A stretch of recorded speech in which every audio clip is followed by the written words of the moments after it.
Hello everybody and welcome to Handmade Hero, the show where we code a complete game live on stream. We are going to take a little spin through the API today. If I remember correctly, we had gotten last week pretty good at sort of the basic. We went through and we kind of commented and explained and fine-tuned some of the code in the basic like startup frame rendering, like essentially all of the things that you do before you actually start sending things down to the renderer. And we've done a pretty good job with getting sort of that stuff cleaned up and removing extraneous features and making it pretty clear what was going on in there. So if we take a look at the code here, like in the render loop, this is all of the code necessary to talk to the renderer. You can see that here we've kind of boiled it down to some pretty basic calls you can make. You set up the memory yourself, so that doesn't even require calling us. You set up a texture queue, you set up your OpenGL. All of this is just, stuff that's happening not in the API exactly. And then when you come through here, it's again very straightforward to do the rendering, right? You're kind of just saying, look, here's some rendering we're going to do. Here's a render group, which is a group of things we're sending down to render in a particular way. You render them, and then you finish. And so this is starting to look pretty good, and I think it wouldn't be that hard for someone who didn't really know the intimates of the renderer to start working with this sort of stuff. There's more we could do here. But the parts that I want to focus on today are, first of all, maybe making this camera code a little more straightforward, because this is all, while this is all code that has nothing to do with the renderer doesn't care how you set up the camera. It is stuff that people need to be able to do, and since we've already figured out good ways to do it, it seems to make sense to go ahead and put that in to our code on the render side in an easy-to-use way. So, maybe streamlining this part right here, just so this looks a little bit better. Then fixing some of the render API stuff. So right now you notice fog is turned off. Why is fog turned off? It's turned off because at the moment the values for fog, where they start and end, are actually hard-coded in set camera transform. That's obviously not what we want. We would much rather have the ability to specify the fog in the API, and it's easy to do. So those are just some cleanup things we want to do. So that's something we want to take a look at. So like the fixing this set camera transform call, making some utilities to make this easy for people who don't necessarily know 3D math very well. That's something we could do. And then finally, the last thing that I want to take a look at is these calls here, are basic calls that we use for drawing things on the screen. Those calls, I think, need to clean up as well. There's a number of things we might want to do to make those work better than they do currently.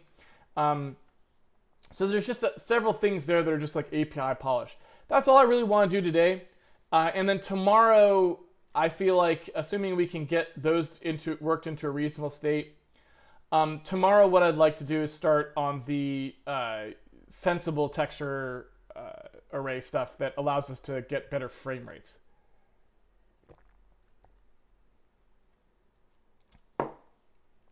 To be fair, at the moment, I think we have two problems really with frame rates. One problem we have is that at the moment, we've got, let me see where this is. Yeah, so one problem we have at the moment is that our actual Z-Bias program, which is the program that's used to fill most of the things on the screen, this just takes too long, and a lot of the reason that it probably takes too long is this sort of stuff that's happening in here. So one of the things that we do is we sum a bunch of lighting sample points. The number of lighting sample points is arbitrary and it's indirected. That may just be a bad idea, and we may sort of, like I said, as we sort of go further on the lighting, we may be able to, well, hopefully we will be able to change this into maybe something a little more light probe oriented. Something that doesn't require as much work inside the pixel shader as this does, because obviously pixel shading is expensive and we don't want to do it if we don't have to. So that's one thing. Another thing that we could do, obviously, there is we could switch to something that did more deferred rendering. At the moment, we do depth peels, and we actually compute all of that lighting for everything every time we do every depth peel. because we don't guarantee currently that we send things down in any particular order. Obviously, because the entire point of the depth peeling is that we didn't want to have to sort our sprites before we sent them down. And so we kind of wanted the renderer to be sort of a general purpose renderer to just handle that for us. That means that we would like to stop doing things that involve lighting on anything that isn't actually being used. And one of the things that we could do here is try to defer that computation to later. So there's a lot of things that we could do in here. I don't know which ones of them we will actually need to do. And there's a bunch of things we can probably do to speed this up. Suffice to say, this is a big part of our problem right now as well. So of those two things, one of them is one I think we'll tackle right away. The other one, I don't know if we'll tackle it right away. We may wait to sort of get back to lighting and playing around with the visual quality of things before we really start to look at how this works, because we don't really want to optimize something that's not final in any sort of serious way.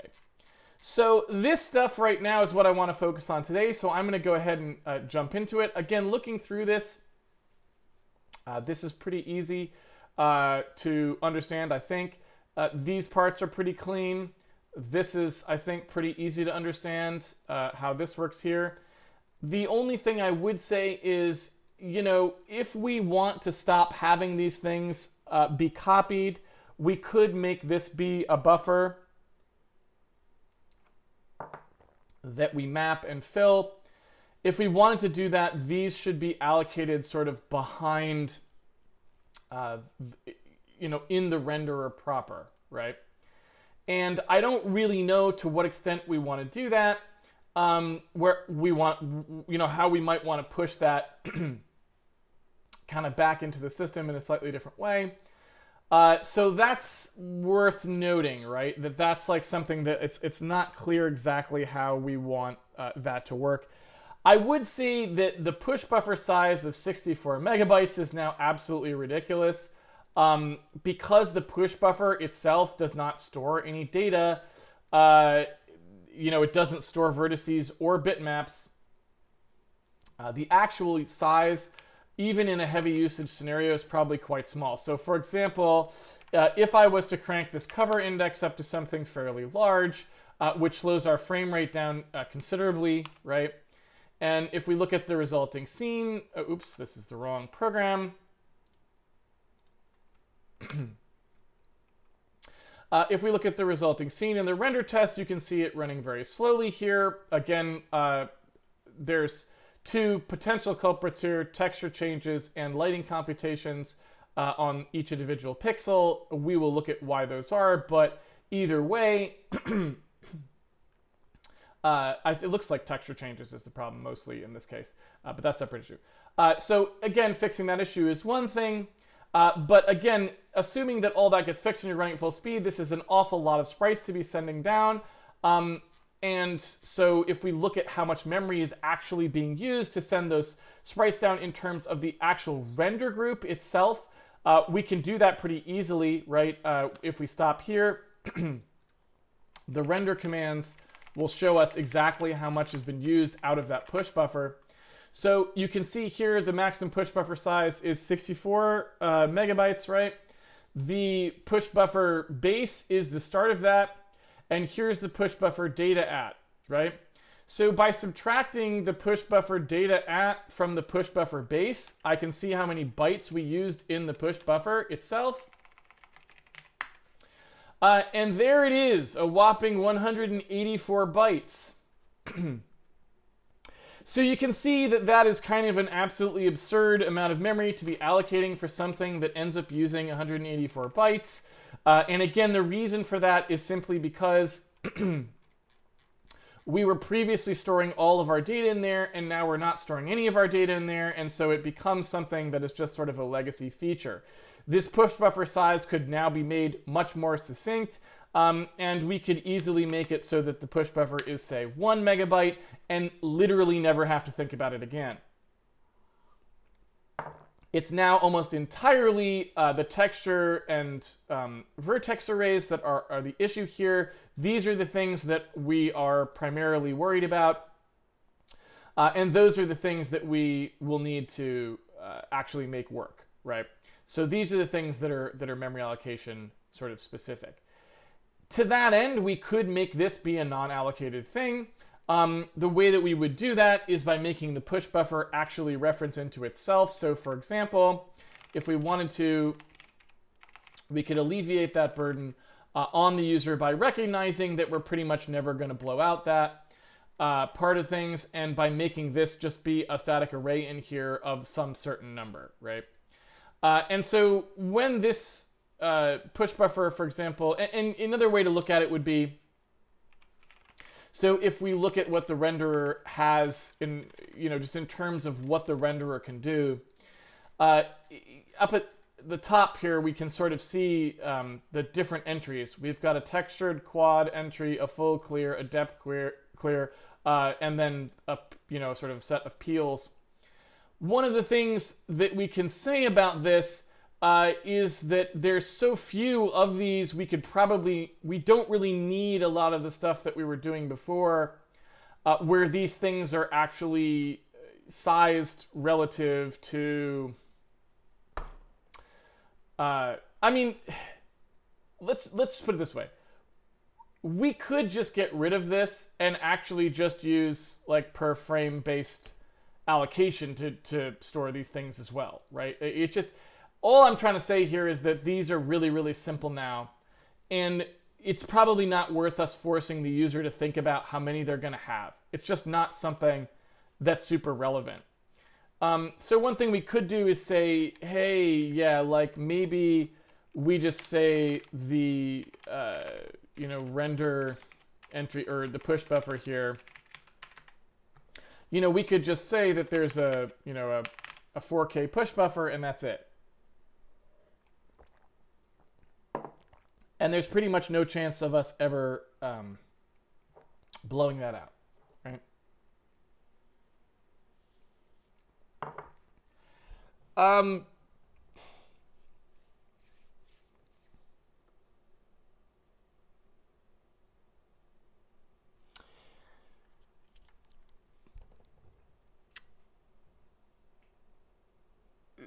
So furthermore, one other thing we could do here, again, if we chose to kind of regularize the renderer a bit more, is we could make it so there really isn't a push buffer at all, right? We could make it so that really you don't get render groups in the first place. You only get the ability to specify a set of things that go through the depth peeler and a set of things that don't, and that's all you get, right? So if we wanted to, we could also simplify things further by making it so that you don't really get to put a command stream down at all. You only get to put things in to two buckets, depth peeled and non-depth peeled. I don't know exactly how I feel about that. It's a little confusing. I'm just not sure whether that's a good idea or a bad idea. And so I think I'll probably hold off on that. But generally speaking, as far as the game render commands are concerned, I do think it'd be pretty easy for us, like I said, to sort of make sure that these things could be kept right, in this format and make it easier for people to deal with. If we were to do that, default render commands would not really be something you would want to return a game render command structure. A game render command structure, would be something that you wouldn't save like that. But hard to say. So I don't know exactly what we want to do there, but I really do think that this is now a little bit long on the tooth and probably isn't something that the user should have to worry about. Thinking through how I could alleviate that for them without them having to know about this stuff is a little tricky, and I'm not sure exactly how I might want to do it. When this gets called, I guess just thinking it through, so if we look at what's happening here, one of the things that probably should be changed is if we went to a system where the OpenGL renderer was more of an explicit thing. So when we actually call Win32 init OpenGL, we actually get back a pointer to some sort of thing, so that it's not using a global variable or anything like that. If we were to do that, we could imagine the push buffer and stuff living in there. And when we do our render commands here, we would actually get the memory that we're going to use. We could actually get that directly from the renderer. Now, the reason that's kind of compelling is because if we get the memory directly from the renderer every time through, then we could also write our render instructions in terms of vertices. We could write those directly into card memory in places where it was appropriate, which would make it so that there wouldn't have to be an extra copy into locked memory in order to do that transfer.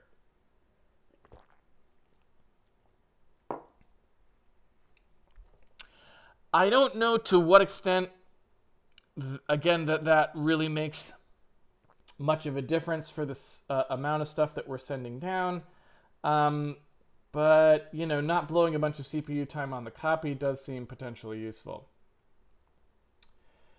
So I'm going to play around with this a little bit. I'm going to go ahead and say that in our Win32 Handmade OpenGL, when we do our Win32 Init OpenGL, one thing you can see here is that we actually do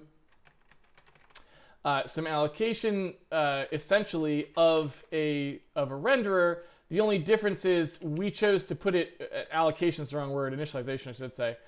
We chose to make it be a global variable, right?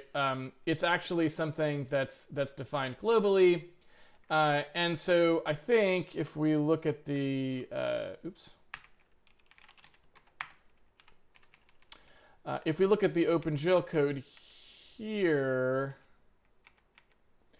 we have this gentleman right here, this OpenGL struct here. Let's see where that actually gets specified. Yeah. So you can see that is actually something that gets specified as a global in the world. So, you know, that seems kind of ugly to me, and it seems like we could improve things a bit by kind of going down the route of figuring out where that memory is coming from and making that stuff actually work. So I'm going to go ahead and see what it would take to do that and clean that stuff up as a start. So one thing you can see here when we do Win32 set pixel format, that is taking a window DC here.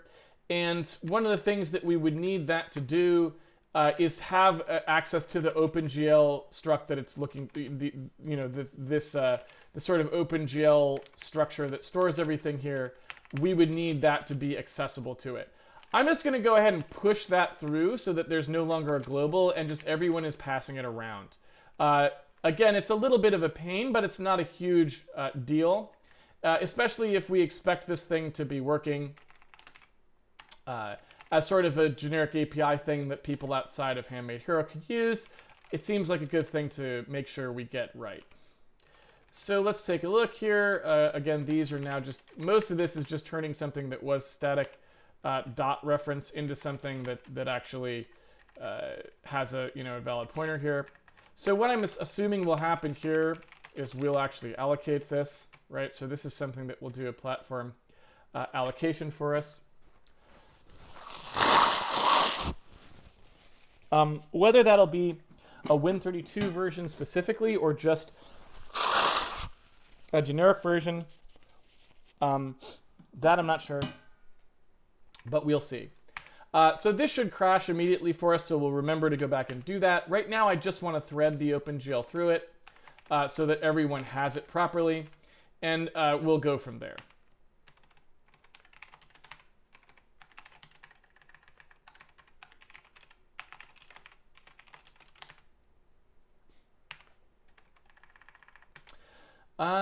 Let's see. So this needs OpenGL here.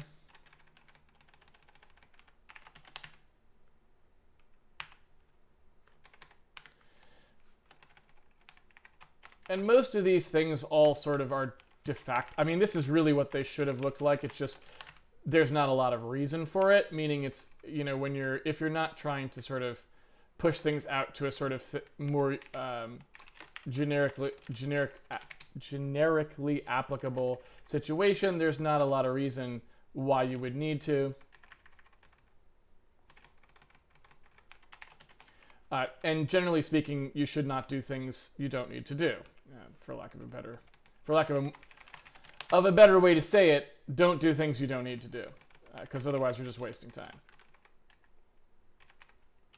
All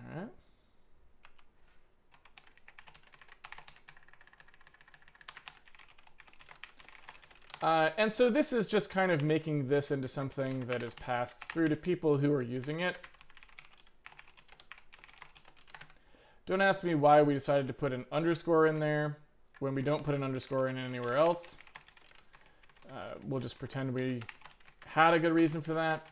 We didn't. At least not that I know of. Right? Like, why isn't it that way if it's going to be that way? And the answer is lost to the sands of time at this point. Where is that at? There we go.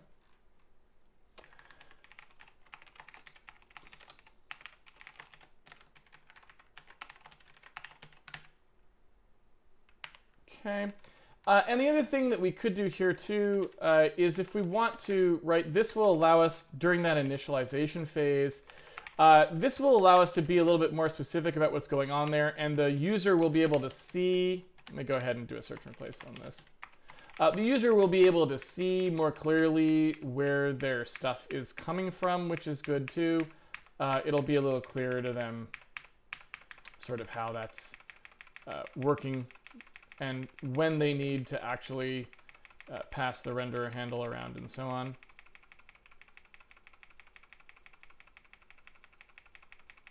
There we go. Okay.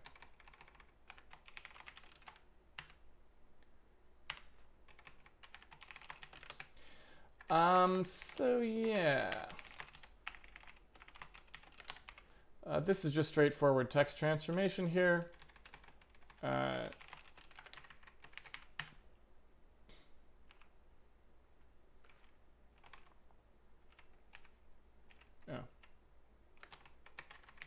Never mind. Guess that was unnecessary. Compile. So looks like this is the only one that actually takes the OpenGL for some reason. Is it? No.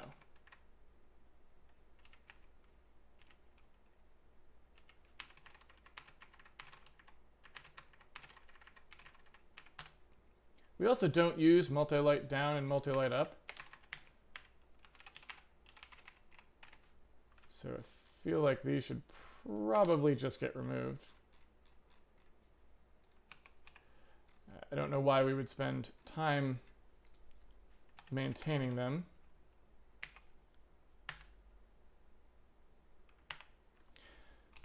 There we go.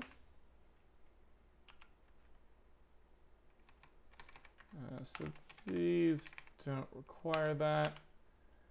Compile fake seed lighting, compile depth appeal to lighting. I will have to see whether those are used at all anymore either, because I don't think those are. These obviously require the pointer. As do these. All right.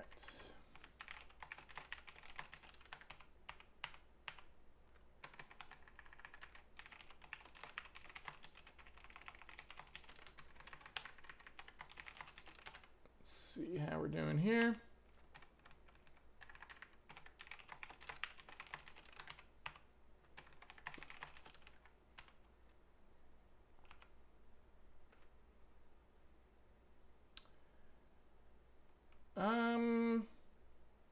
Wait, we don't want this anymore, do we?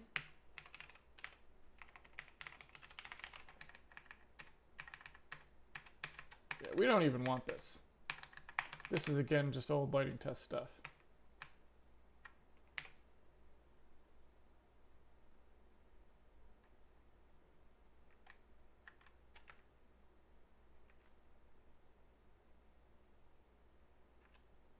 Pretty sure we don't want this either, but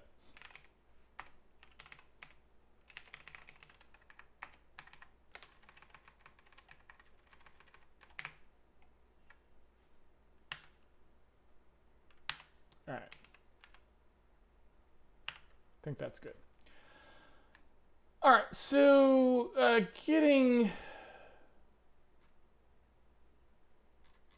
yeah, all of this stuff is just old. We don't use any of this anymore.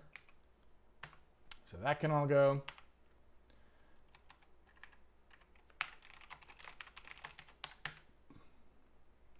What else we got? Again, nothing really interesting happening here. We're just kind of doing a rigid transformation to make these operate off of a structure that's passed.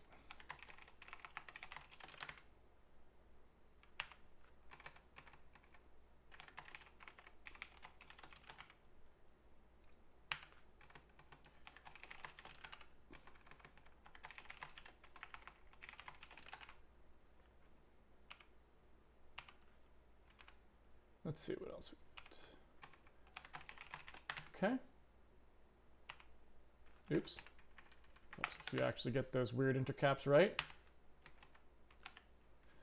All right. So now, you know, if we look at sort of what's going on here, I kind of feel like so this sort of thing is probably something that I would rather have be done up in this initialization, right?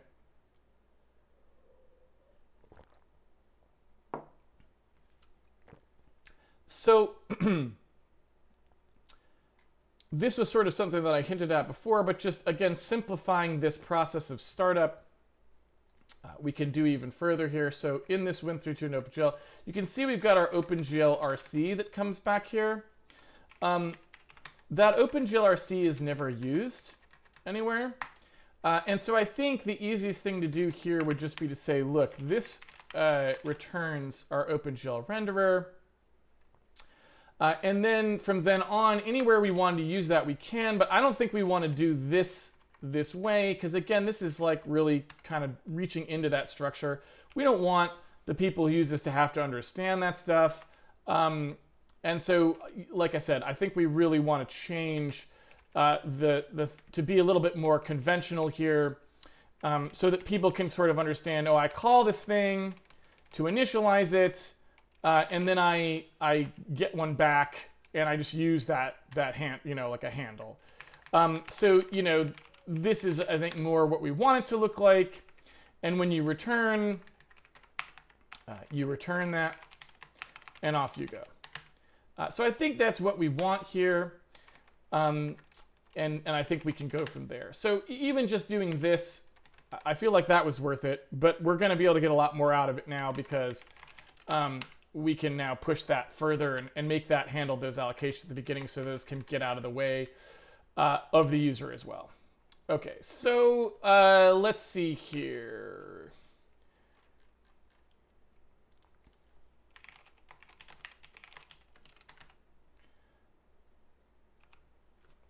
So one of the things about this that you can see, so we would like you to not know in places like this, we'd like you not to know what renderer you're actually using.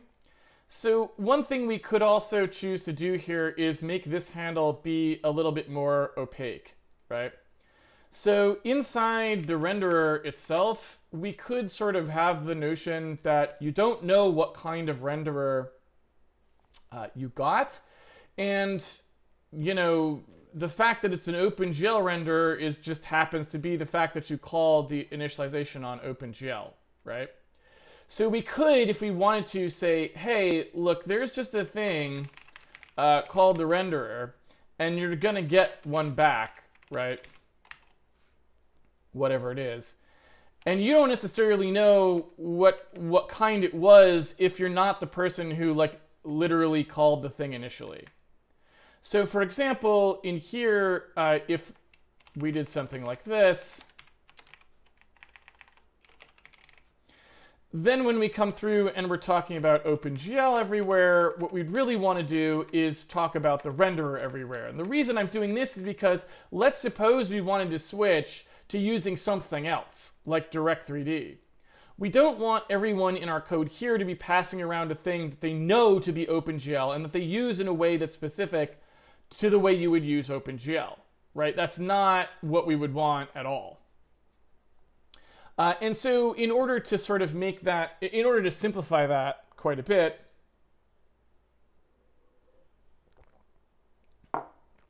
what we would prefer here is if we always had some way of dealing with things through a handle we don't understand. Okay, because that prevents us from ever baking that understanding into the rest of the code path. So what I'm suggesting here is, for example, we do something like this, where we say how many texture ops we want or something like that. And then this code goes into the OpenGL side of things somewhere, right? Something like this. So when we do our initialize OpenGL, we say how many texture ops we want. Maybe we even do this, where we say what our maximum vertex counts are. So maybe we even do something where we say, okay, you know, here's our max vertex count. And those are like basically the parameters for the render, you know, that go through. And so these are just things that come into, that come in through here. And so that kind of looks nice to me because in that sense, when you get back a renderer now, everywhere that we were going to use something OpenGL related, instead we can just say, okay, let's make sure that this is something that can be used just more generically. And the other thing we could do is make something like this call here be, again, also somewhat generic. We can actually make all of these fairly generic. I'll show you what I mean by that in a second. So that, I think we can clean up quite a bit. And we'll go from there. So, all right. So, again, just looking back at what we want to do here. So now anybody who was talking about OpenGL outside of things, we want to make sure that that's not happening anymore. And I thought there was someone, oh yeah, load bitmap, right?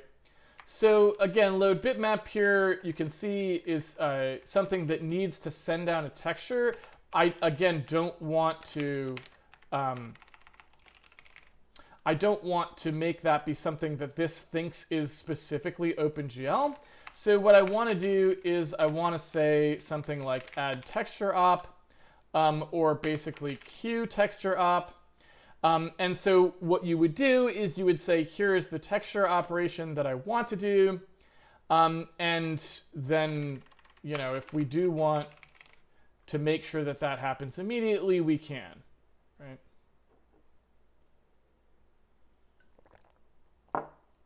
That is not something I will probably do that way in the future. This will probably be something that's feed forward.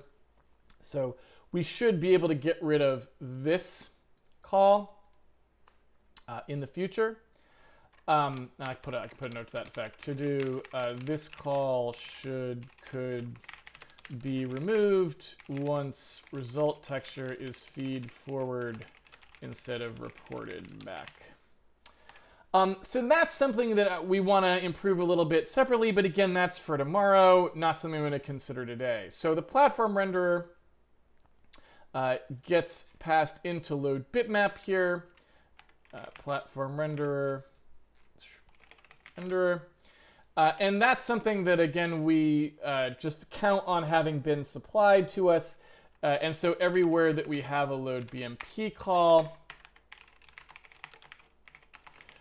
instead of just passing the name, we also pass the renderer, which is, you know, where it's going to send that texture. Okay. So that's mostly what we need to do here. And if you take a look at the stuff that still has to now be fixed in here, obviously this is the texture vertex op stuff.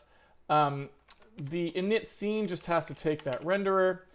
This default render commands, one of the things that's kind of annoying about the way we've been doing things is this notion of the white bitmap. Since we now have an understanding of a platform handle and what that platform handle, since we have an understanding of a platform texture handle, I think we're going to be able to get rid of white bitmap and make that be something that we don't have to have in there anymore. And so hopefully that's something we can kind of nuke a little bit, but we'll see. In the meantime, it still needs to be there. So what I'm going to do is I'm just going to say that we have a call we call, and that gets whatever the white bitmap was for putting in there. And again, that's not something that we really need to think about too hard at the moment, because I think hopefully, I'm hoping anyway, that it will go away. So moving along from here, what we'd like to do is just have something generic here. We say, okay, issue all the render commands that you're going to issue. Here's the renderer to issue them to. Here's the render commands and so on. And one of the things that I think is kind of annoying about this is if you look at when you call issue render commands, when you initialize the render commands here, it seems like we've really we've got more stuff than we really need to have going on in these two calls as well. So the window width and the window height obviously are things that are not known here, but the draw region is something that is kind of known here and should probably have been passed and placed into here. So I'm not super sure why we're doing both of those things. I'd like to take a little bit of a look at that. Similarly, the renderer I think should get locked in here. And furthermore, this should probably be more of a pointer than an actual struct. So I think what I would like to do is do something more like this. Begin frame. And then down here, it's more like end frame. Right? And that looks a little bit more sane to me. And again, this right here, I don't actually know what I want to do with. The window width, window height thing, I'm conflicted as to whether I want to pass it here. I want to look inside Opengl and just see what we're doing as far as, let me just take a look here. Opengl, it's actually going to be in here. Opengl render commands, yeah. I want to know what we're doing with this draw region because I don't actually know. So you can see us doing sort of like the viewport scissor stuff there, right? And we use the minimax. So really, I feel like the draw region could just be passed there. The window width and window height is just for the overall region. So yeah, so I'm not sure how we want to approach that. I kind of feel like we just want to approach that by passing everything at the head end, and then anything that, needs to get saved, gets saved. I feel like that is just a more sane way to do this. I also feel like max vertex count probably shouldn't be specified there. It probably should be specified here. But it's hard to say, right? We could make it so that it can adapt a little bit more dynamically to the vertex counts that you want, and you can specify those on command. I'm not sure whether I care about that or not. It's pretty hard to say. Similarly, push buffer and push buffer size, that stuff would go away. So ideally what this would look like is something like this. We pass the render of the draw region and the window width, the window height, and you know what? If we're sending the renderer down, now that I think about it, it can also fill out that white bitmap. So what we end up with is something that's a lot cleaner. We can just say, hey, begin frame, here's the information that you're actually going to need to draw to. The surface you're drawing to, maybe it looks a little bit more like this. So render, window width, window height, and draw region of that. Then you come down here and you say end frame.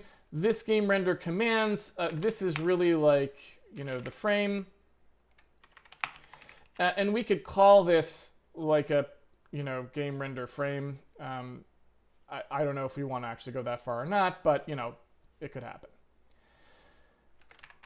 So yeah, if we take a look at what happens here, this makes a lot more sense now.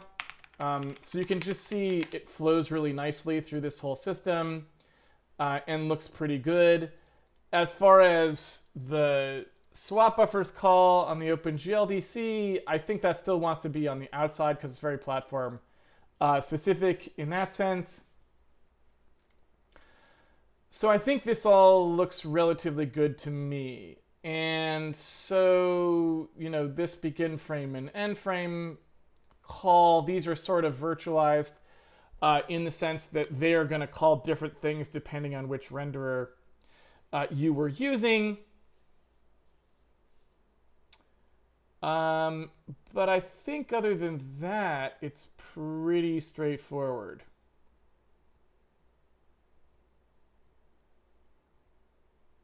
I mean, that looks pretty good to me. I'm pretty happy with that.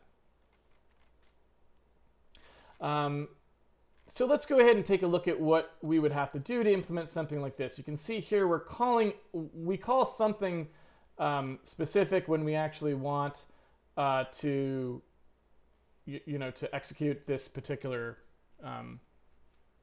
we want to start up this particular renderer. And then in these cases, when we do our rendering, we would call with the render handle which ones we're actually wanting to use. Now what we're going to need here, as far as the renderer is concerned, this platform renderer is going to need something that can identify it. And we have a couple different ways we can do this. So one way we can do this is we can put an enum in here, right, which tells us which kind it is. Another way we can do it is by having a pointer to the actual functions that are going to get called. So for example, we have a begin frame and an end frame, and then there's an add texture op. Where is that? I don't know where it is. Here it is. And a queue texture op. So as far as we're concerned, those, are things that have to kind of go through this system. Now, like I said, this part is kind of troubling because I almost feel like this wants to be sort of separate, but at the same time, it can't really be separate because it may want to be something intimately tied to how the renderer works. And that's sort of the weird part about it. So I'm not sure exactly how we want this to play out. One thing I would like to know is inside Win32 Handmade, inside the actual Handmade Hero code base, I'm actually kind of curious as far as the texture ops are concerned. I'm not sure, it uses a texture op queue handle there that it has to know where to add things. And so the texture op queue itself is, is sort of this secondary thing, right? It's this thing. And so I suppose that is actually the thing that we want to have for add op here. So I think I probably should leave this, let me do it this way. Rather than passing the render there, I think I just want the texture op, the texture queue to be the thing that we pass here, right? So I can make that be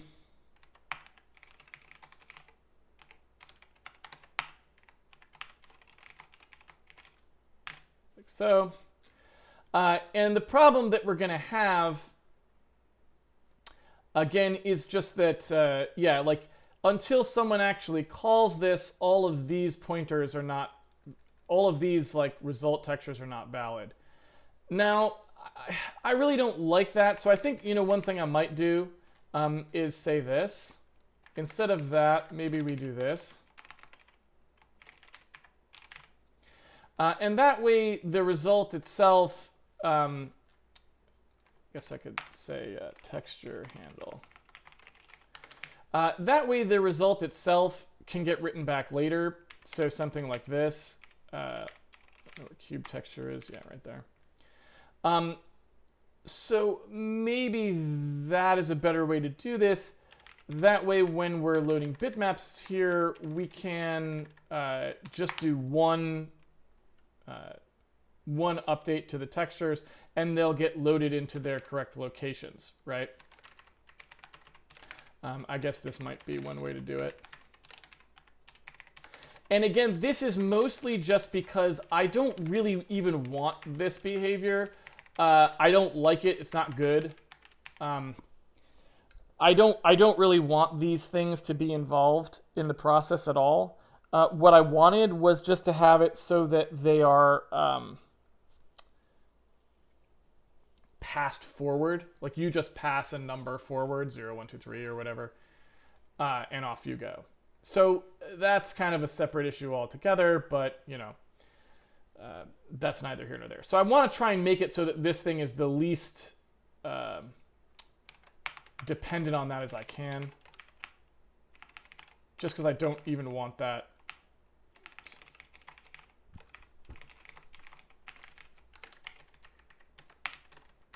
I don't even really want to have to wait for those things either way.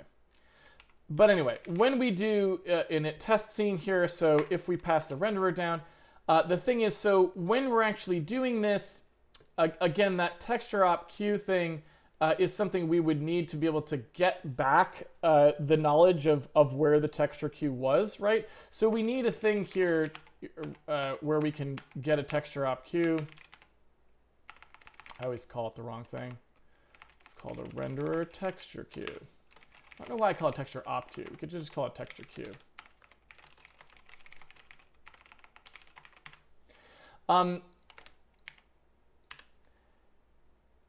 The thing that I don't know about this, I'm quite sure that these should come off of the renderer. That seems pretty obvious because we want the texture queues to be able to be things that are, per renderer, I would think. And again, maybe that's wrong. Maybe we want the texture queue to just be generic and it doesn't have anything to do with the renderer and you just pass in one of these queues and they're always handled the same way. Maybe that's a smarter way to do it.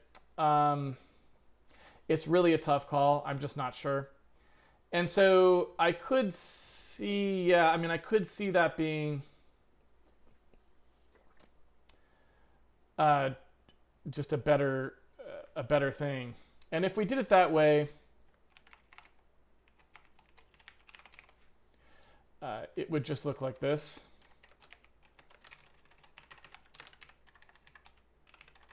I guess I can still do this.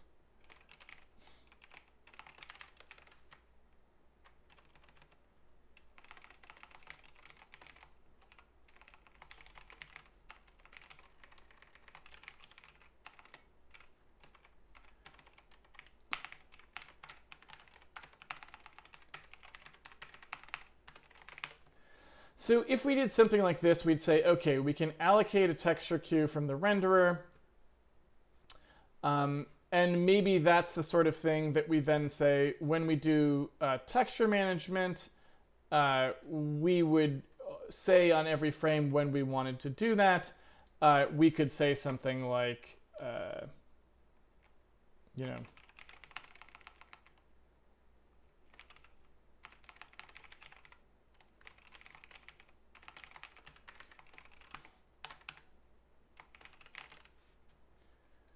right? Something like this. And so, yeah, like every time before we would go to do anything on the frame, we would maybe process the textures, and then we would submit the scene, and that would just work, and everyone would be happy. So, if we did it that way, again, I'm just kind of hemming and hawing a little about this because I'm just not 100% certain of exactly the way I wanted it. But it would look something like that, right? You could allocate a texture queue here, and then you would just go ahead and process the texture queue anytime you want to by linking the renderer to it, saying like, okay, hey renderer, here's the texture queue. I expect you to process this. Off you go, right? So really what we need now is a dispatch mechanism to make sure that the right renderer gets called for whatever it is that you're actually looking at. And there's a couple things we would need to do there.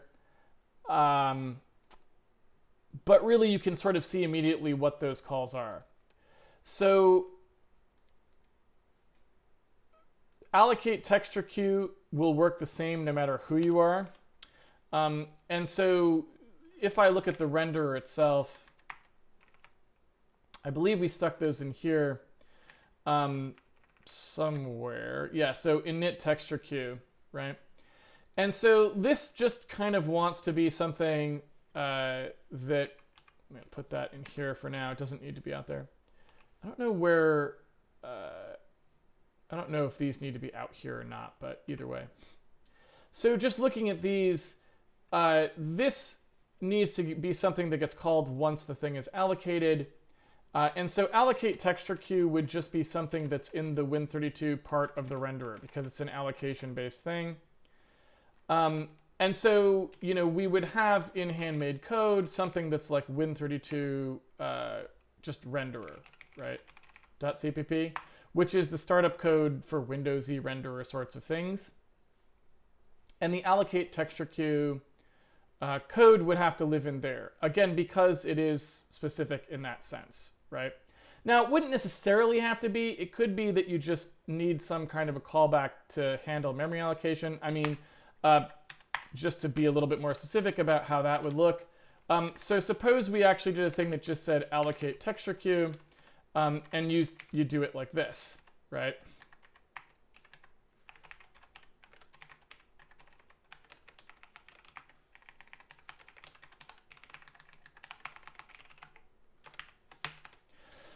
So something like this, if you have a way to actually do a memory allocation on the platform, something like this, you just use the memory that you use the platform allocation call, right? And off you would go.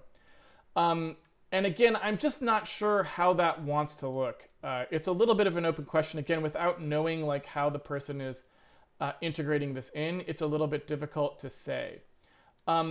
So again, I guess that's sort of the open question of exactly how that looks. I mean, maybe the way we had it was really the best way to have it, where, hey, it's just init texture queue, so you provide it with the thing, right? And it does seem like, I don't know, after all that hemming and hawing, it does seem like maybe that's still the best way to do it, because that way you can feed the memory forward, because it's never going to be something where we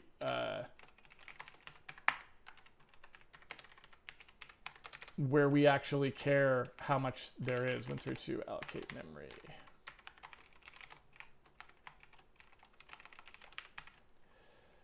And I guess I could just also, this is probably something that I could do here.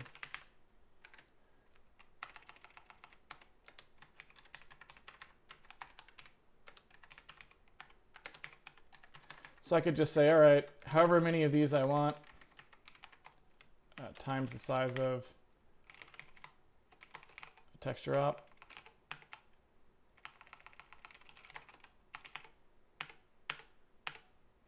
I don't remember what these are called. Just texture op. And so, yeah, I'm okay with that. And as long as that gets passed around, I'm fine with that.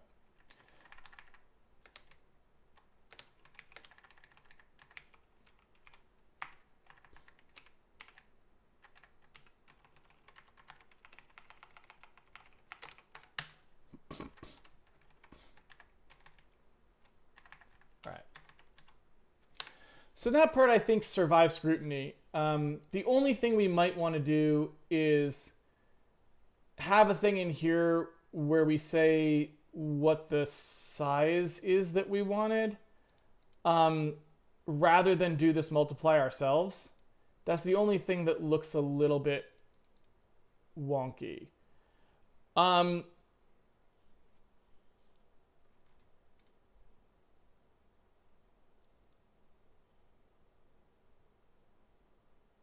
So here's one thing we could do, is we could just say, here's how much memory you get to work with, and off you go, right?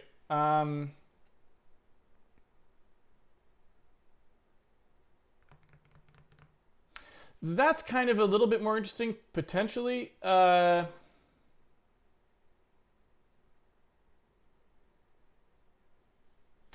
So, you know, this is another way we could do it. We could just say, hey,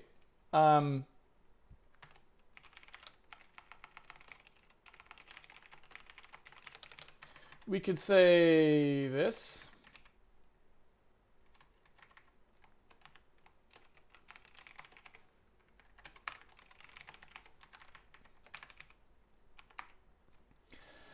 And that would basically be saying, look, here's how much memory I'm giving you to work with. And if you happen to want to compute that based out of the texture op size, go nuts. Otherwise, just don't, and I don't care, right? Yeah,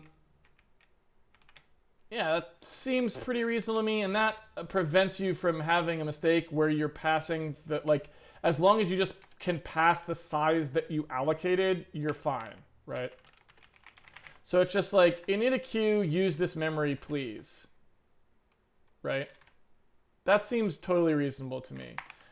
Because then we can just say, look, the texture op count is the memory size divided by the size of a texture op. Done, right? And then, you know, you go from there. Texture op.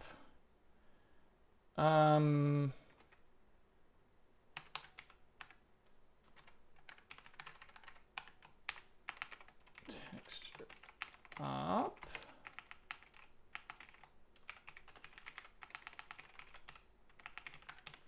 Something like that. So that is a little bit better. I like that better. So that's good. All right. So I don't have any problem with that. And like I said, because I felt like moving that in was starting to get a little bit weird, because really there's nothing renderer specific in here. And unless I can come up with a good argument for why it needs to be renderer specific, it seems like it just shouldn't be.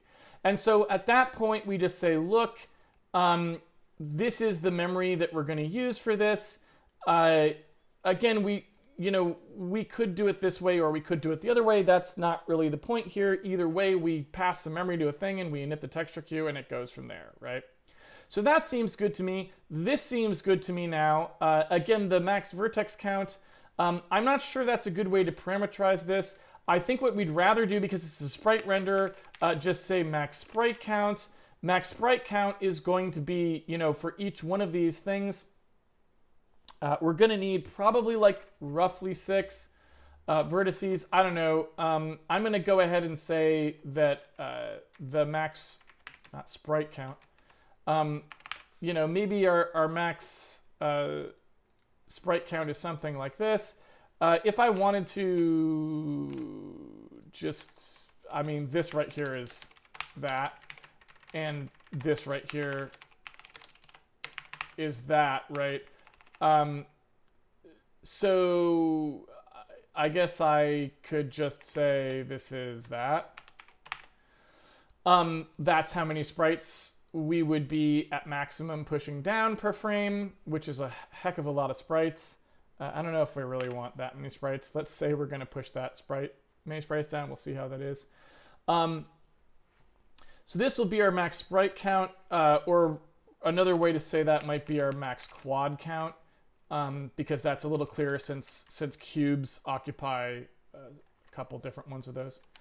So maybe, you know, we say, look, this is the max quad count per frame, and then you should balance out your allocations based on what you're going to need for that to be true, right? And the reason that I don't want to do the same thing here, like I'm passing the memory in here, the reason I don't really want to pass the memory in here is because we may need the operating system to allocate this memory for us in a special way. And so I just want to leave that possibility open so that the renderer doesn't have to assume that the memory that it got is the memory that it would need. It can allocate its own memory as necessary. So we'll let that happen. The rest of this stuff is pretty straightforward. I'm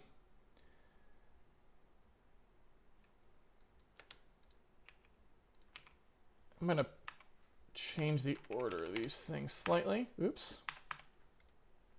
I have a little key to change to the opposite way of reading. So if it's like too sunny out or whatever, you can use that. It helps read on a laptop screen. So that all seems good. And then again, we've got sort of the begin frame, end frame thing happening here.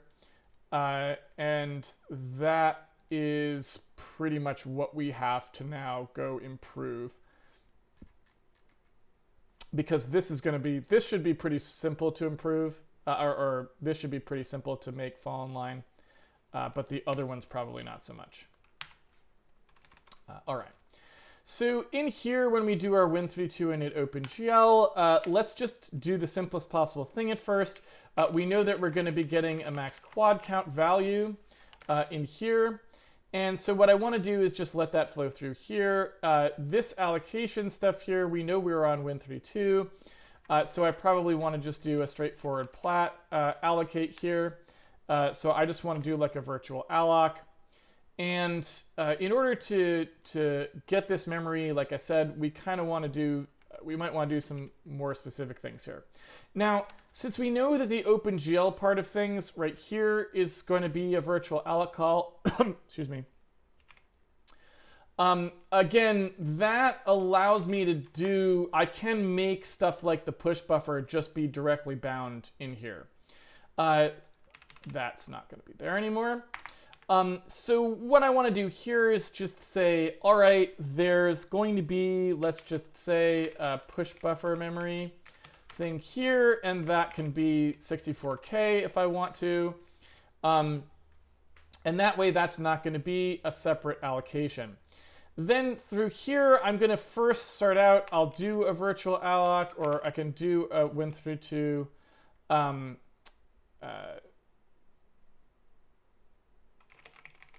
something like that. I can do a thing here where I just allocate whatever one of these is, and I get that back. And then down here, I can similarly do a thing that does exactly that for these. And this can be, well, you know what? These can still be max vertex count. And then what I can do is say, well, all right, so as far as textured vertices are concerned, like, I don't know exactly, we're probably going to start passing down indices pretty soon as well. So we'll have to kind of fuss with this stuff a little bit more. But when we do this allocation, we're going to have to compute that max vertex count first, and that's just the max quad count per frame. Let's just say ×4 at the moment, even though that'll be changed. Push buffer size and push buffer are not actually going to be used for anything. And in here, inside the OpenGL subsystem, I'm going to store this vertex array and this bitmap array as being allocated here. And that will not probably stay true for the duration, but for the immediate moment it will, and we'll sort of see where that goes a little bit later on. I'm going to take, for a minute, the allocation from here, and we'll see what we want to do kind of going forward with that a little bit later, but basically it's just this.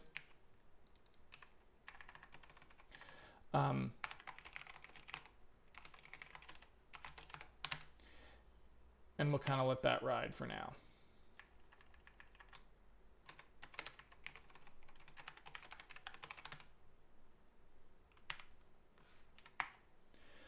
All right.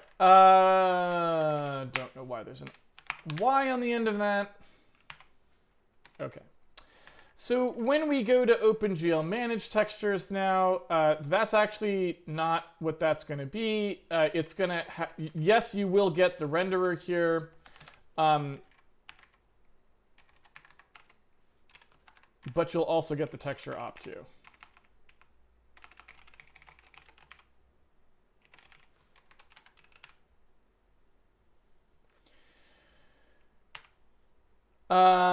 So I think, I don't know why that's still happening here. I'm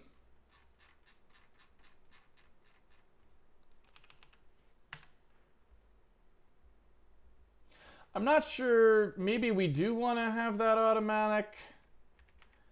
I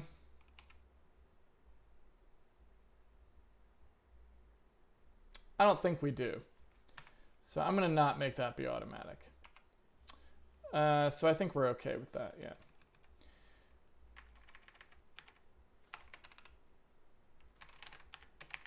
These are really memory sized. Heaven forfend you if you actually pass in that many texture ops, but there's no particular reason for us not to support it. So what the heck? Let's go ahead.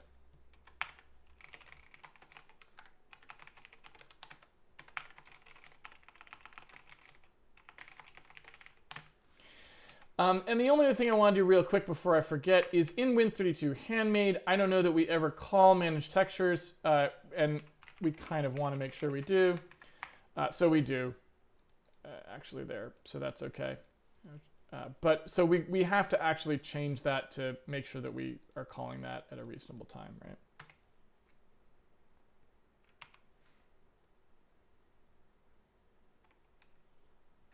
Oh, sorry, I also forgot that this wants a result pointer.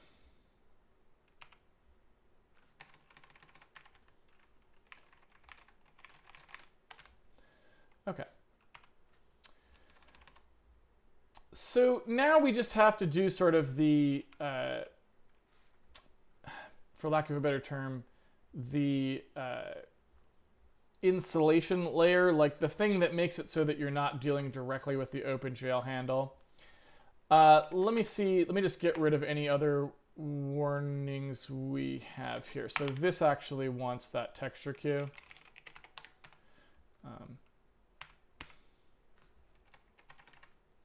That's fine. This should be an address though.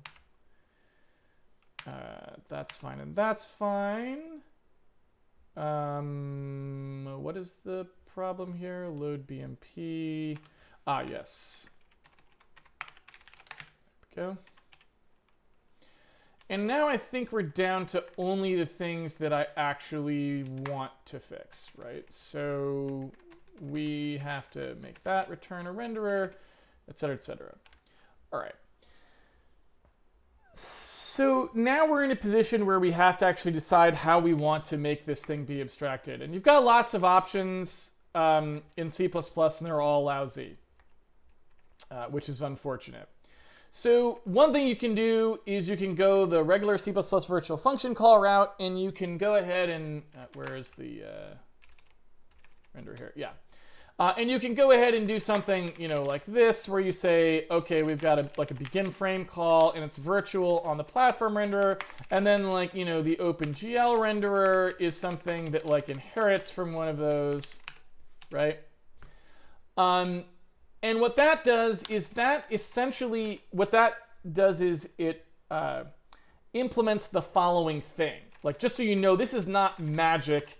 It's just a very, very simple way of implementing an abstraction layer that forces you to do the following thing. It basically says that at the front of platform renderer, or anything that I say derives from platform renderer, there's going to be a thing that points to a renderer function table. And then it defines something that looks like this.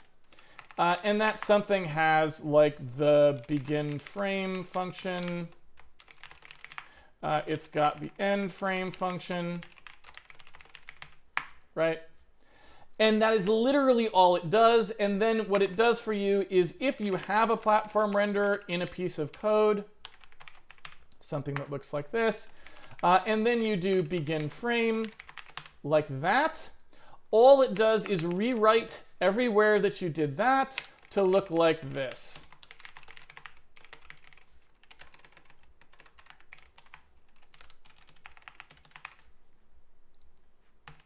Okay? So this is literally all inheritance does. Like, literally. So, you know, you don't need C++ to do this for you. It's a convenience feature that if you want this rewrite rule and this specific way of building function tables, it can do it for you. That's it. That's all. It can't do anything else. That's all it can do. There's a lot of reasons you don't want this. And the biggest one, of course, is that you don't control this function table, how it works, or how you would save that information if you had to, right? Meaning if you wanted to record what type one of these was, not only are you not really supposed to access this pointer without enabling a thing called RTTI, but it's not stable across runs. So typically, I don't prefer to do that. In this case, I wouldn't necessarily discourage someone from going that route because I don't think the risks are very high here. I don't think we'll have to be storing information necessarily about the renderer in that way. So normally I would caution you to be very wary of using C++'s inheritance model because it's a very bad model. It doesn't really work for a lot of reasons. But in this case, I wouldn't be too adverse to it. I don't think you're going to run into a lot of problems here because this is an incredibly simplistic use of multiple different types that want to be used in the same way. I'm still not going to do it because I hate it that much. Even in a case where I think it wouldn't be too deleterious, I'm not going to use it. Instead, what I'd rather do is make a platform renderer type field, and I'm just going to use that type field myself. It's a little more typing than using the C++'s automated way, but it means I can guarantee to myself that if I ever want to refer to one of these renderers across runs, I can, using a stable enum that I know what it means, and that can't be changed by the compiler out from underneath me without warning and or change when I go to compile on a different platform where it may be incompatible. So what I'm going to do here is say, okay, my renderer type can be a couple different things. There's a software renderer, an OpenGL renderer, maybe a direct 3D renderer, right? So I'm just guessing, like, let's suppose that this is sort of what we expected to see in the future. These are the types of renderers that we want to have. And so what I'm going to say is that every renderer that we've got has to start with one of these, and then based on which one of those it actually says, I will do something different on each of those dispatches. So I will take a different course of action based on which one of those I saw, okay? So once I have this piece of information there, what that implies to me is that I'm going to have inside my renderer, when I actually create these things, I want to have a thing where I can, in OpenGL, right, in the actual structure, any renderer that we have is going to start with one of these. Like, we'll just call that header. So again, what I'm doing is I'm literally doing the exact same thing C++ would have done. I'm just doing it in a slightly different way. C++ would have put a pointer here for every struct, one that you couldn't see but that was actually there. And that pointer would tell you in a specific way which one of these it was. Instead of that, I'm using an enum, and then we're going to dispatch on the enum. So every renderer will start with one of these. And when I go to allocate one, I'm responsible in my initialization call for just saying which one I am, but that's about it, right? So inside Win32, Handmade OpenGL, in here where we initialize one of these, load the wiggle extensions, do all those sorts of things. When we're actually doing all this, I want to, at some point, have some place, and do I really not have, oh, there it is, OpenGL Init. I'm like, in whatever the function call that's generally the same for all the platforms, which it looks like in this case is Opengl Init, which is this. I'm just going to set the renderer type, and maybe I'll actually call this renderer type. I'm going to set the renderer type in this case to be renderer type Opengl. That way, everyone who dispatches on this in the future can immediately tell which type of renderer they're dealing with, and they can go from there, which is nice. That also means, because I did this, you actually get something else for free, something that C++ sucks at doing, which is that you can actually just load from a file the kind of thing that you want and initialize that one, because basically you are already going to write the code necessary to do that, whereas C++ doesn't write that code for you, which is kind of annoying, right? So what I can do here is, instead of calling Win32 init Opengl, what I could do here is say Win32 init renderer, and pass the type of the renderer that I actually wanted. So for example, what I could say is, instead of inside here, instead of this being Win32 init Opengl that I call directly, I could have a thing where we just say, all right, there's a Win32 allocate renderer. And in here, we'd pass a platform render type. And we also expect you to pass the window DC. Right? If we're going to do... Oh, and I still do actually want this max quad count per frame as well. So then if you do something like that, it's pretty easy for me to say, look, let's switch on the render type. Let's see which one you asked for, and we'll give you back that one. So then in the future, this gives us the place where we would actually have these sorts of things occur, like so.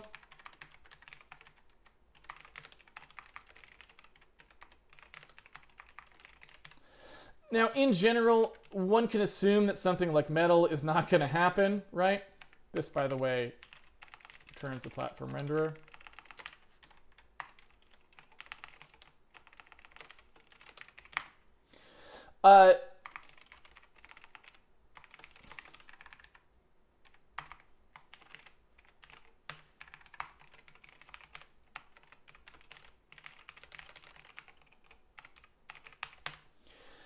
So, in the future, we might also want to make a thing which just announces ahead of time which ones are supported on a particular platform.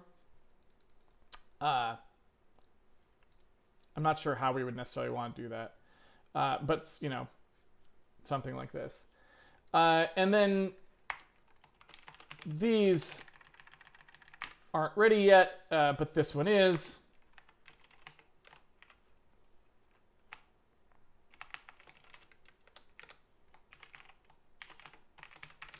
And we just thunk through to this. I think it looks like that. So that's just a way to make it so that we can call that sort of generically. And that way, inside a renderer, you don't have to actually say you want Opengl specifically. You could instead say, I want, this renderer type. Here's the max quad count per frame, and here's the Opengl DC, right?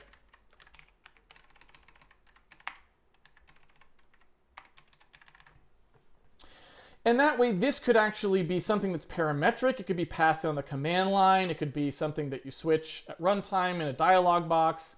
And you're going to get back the renderer that you asked for here, right? So now this also gives us a way to implement these calls here.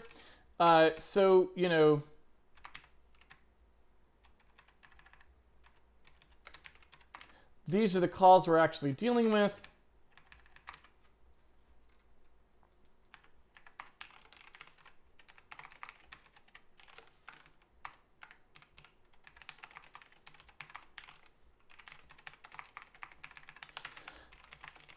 Like so.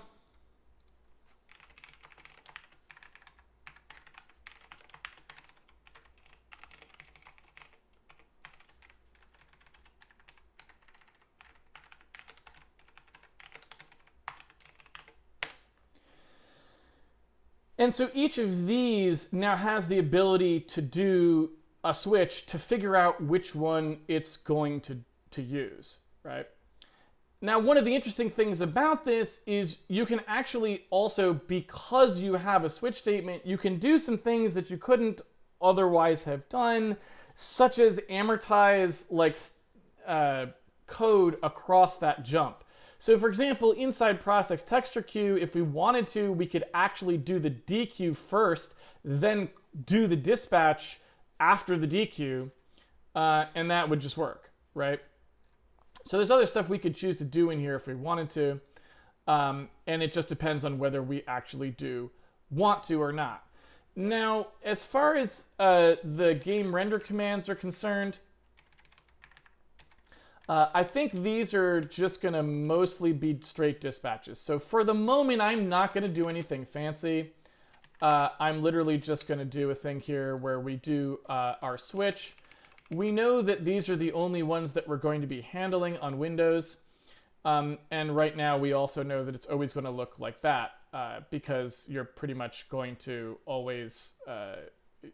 we're never going to implement any other renderers in here. Although if someone else wanted to, obviously they could add more people in here if they wished. But that's not really probably something we would be doing ourselves. Anyway, so as far as these dispatches are concerned here, we now just want to go like, okay, how do we want to actually dispatch out here?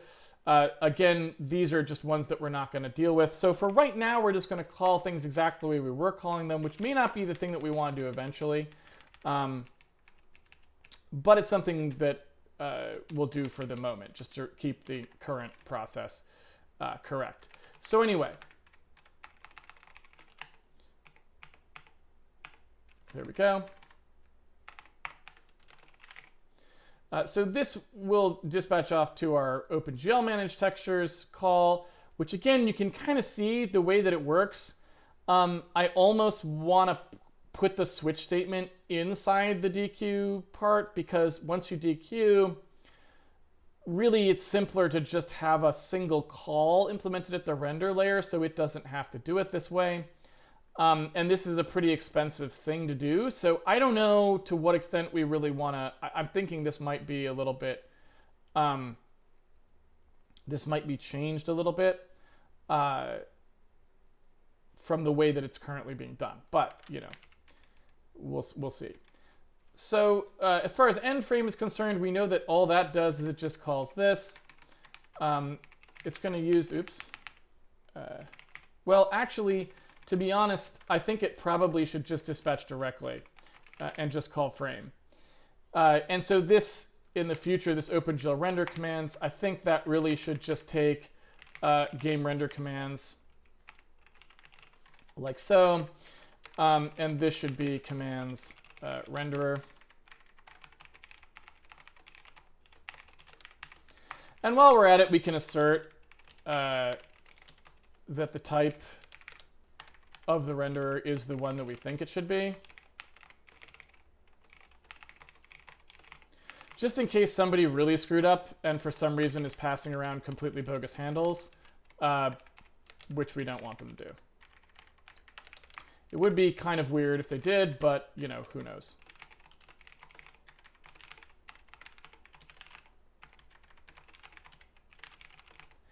So here's us sort of extracting the previous knowledge that we actually needed and calling this thing the way that we're calling this thing. And again, these would be pretty straightforward as well. Once we actually have this implemented, we just call them here, and off we go. And again, in here, we were free to basically complain about anybody who we don't want to support on this platform. Okay? And again, another way to look at this is just to say that, well, you know, the downside of doing a switch dispatch is that people have to add their stuff to these tables, right? Whereas if you do a pointer-based one, they just fill in the pointer that they want, and it can be, it doesn't have to touch these. I don't have a strong opinion one way or the other, because the bonus of the switch style is you can see how everyone is working in one place. which I tend to prefer. I like being able to look inside a particular call and go, who are all the people who might be fielding this thing? And so, absent an eventual tool that actually allows us to have both, which is what we would want, I actually tend to prefer this way better. I would rather know the code than not know the code. Like the other way, the benefit is not knowing the code. You don't have to know all the people who might field a renderer call. Someone can just add a new one in there and you'd never know, right? Sometimes I find that to be off-putting. And so I tend to like things that use central dispatch more than things that don't. If you like things that don't, that's when you want to use function pointers. Hopefully that's a reasonable way to understand it, right? Anyway. So looking at this as far as the dispatch is concerned, the only thing we're really interested in here is begin frame. And as far as begin frame is concerned, I don't really know to what extent we want to go down the OpenGL specific allocation route, but I want us to be able to go down that route. So what I want to do is inside OpenGL init, I want to have the initialization part of things. I want to have that be able to do those buffer sorts of operations as necessary, if that makes sense. So I'm just leaving that avenue open, and that's why this looks the way it does. I'm going to take the game render commands and just put them in here for now. But again, that's not what we might do in the eventual far future, right? So I'm going to call OpenGL begin frame here. I'll go ahead and change the name of this to OpenGL end frame just to line up with it. And all I'm going to do is translate the pointer, and then I'm going to pass these types along, like so. And I'm just going to expect it to figure out what to do in this circumstance.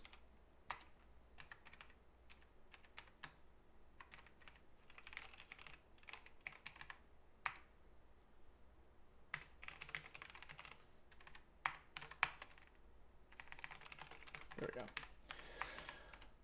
All right, so in the event that we're going to call OpenGL begin frame, here's the renderer. I'm going to pass the window width, the window height, and the draw region. What I want to do now is I want to go into the platform layer, and I want to get rid of that sort of default. I think it's actually not in there anymore. I think it's in the default render command. Yeah, this thing.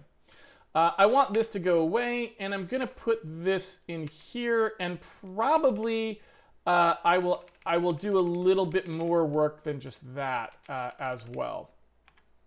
So we'll kind of we'll see sort of how that shakes itself out as we go a little further down the line, but that's sort of a separate issue.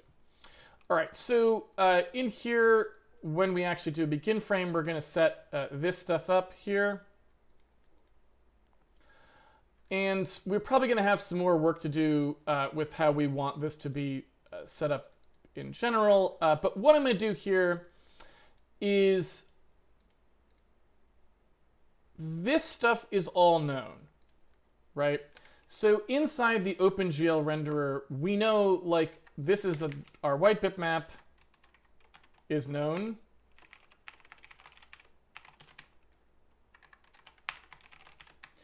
Our bitmap array is also known. So is our vertex array. And our max vertex count, we didn't store, but we should.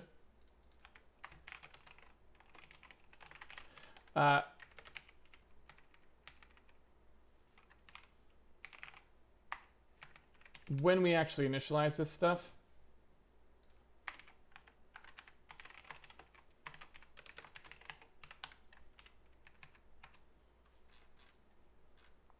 Okay. So we want that. And as far as these push buffer things are concerned, like I was saying, those should now just be, we don't need to have those be separately allocated. So here I'm just going to say, look, we want the size of whatever our push buffer memory is. The base pointer for that is just going to be whatever the push buffer memory was. And same would be true of where we're at currently. Those pointers kind of advance.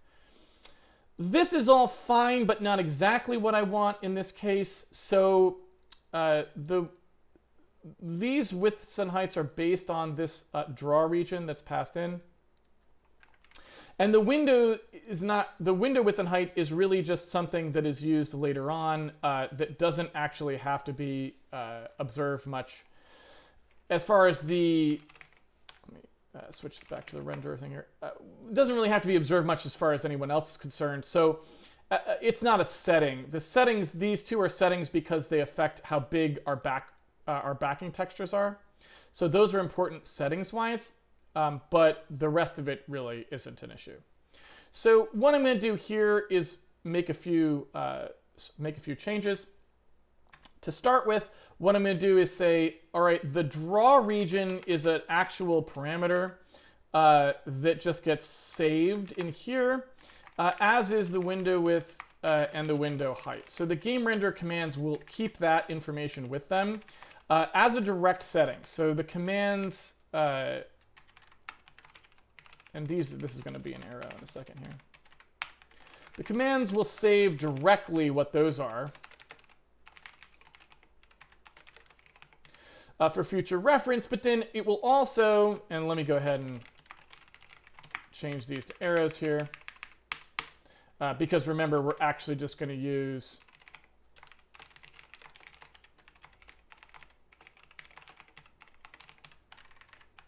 address here. So what we want to do here is say, okay, these settings actually we reinitialize when we see these change. So we're going to save these, but they're not actually part of the settings. And then we are going to use these. This width and height here is actually the width and height that we get from the draw region.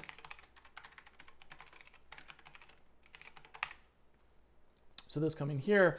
But the important thing to remember is this stuff should actually now come from the renderer. So if we actually go back to the OpenGL side of things, and when we're actually initializing OpenGL itself, what we want to do in there is OpenGL init. There it is. When we actually initialize our settings, which I don't know if we ever do, or if we just let them get zeroed out. What I want to do here is actually set those settings here, because that way what I can do is say the command settings are going to come from the settings that we had set in OpenGL. These right here, current settings.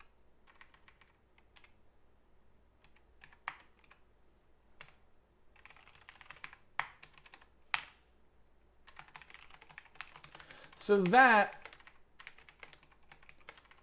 will be initialized here, and then these, when you start, will just be,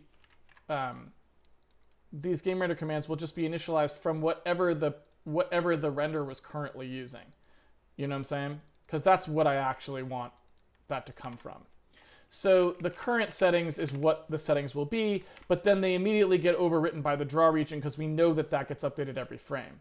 Anything else you might want to update, you would have to set into the commands separately.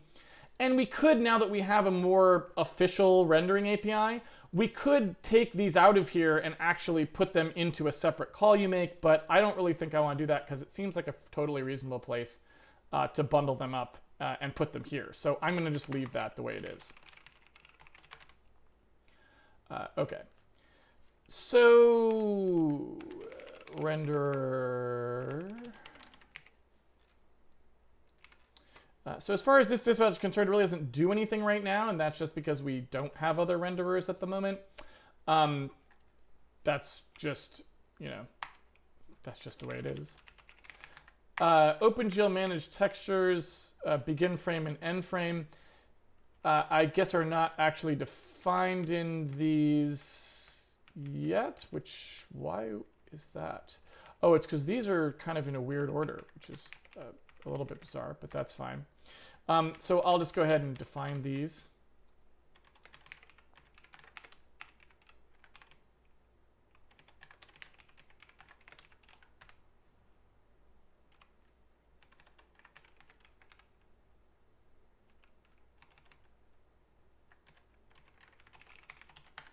And that reminds me, we did not add, as I wanted to add, into the render commands, a pointer to the actual renderer.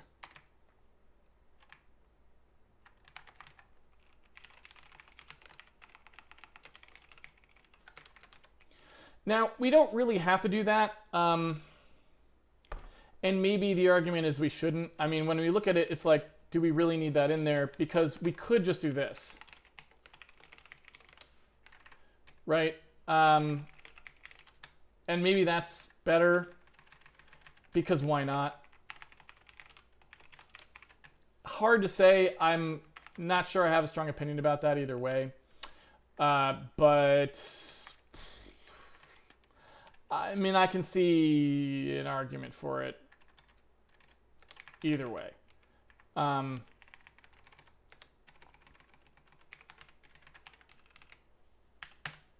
Right? I don't know how I feel about that. I really don't have a strong opinion, but that's what we're going with for now.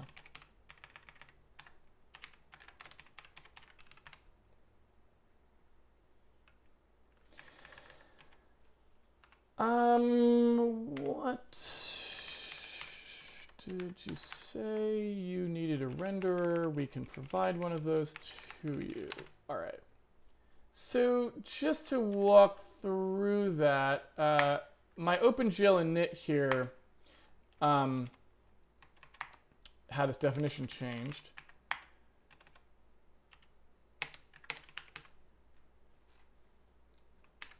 Let's go ahead and, okay. And so OpenGL init in this context needs to take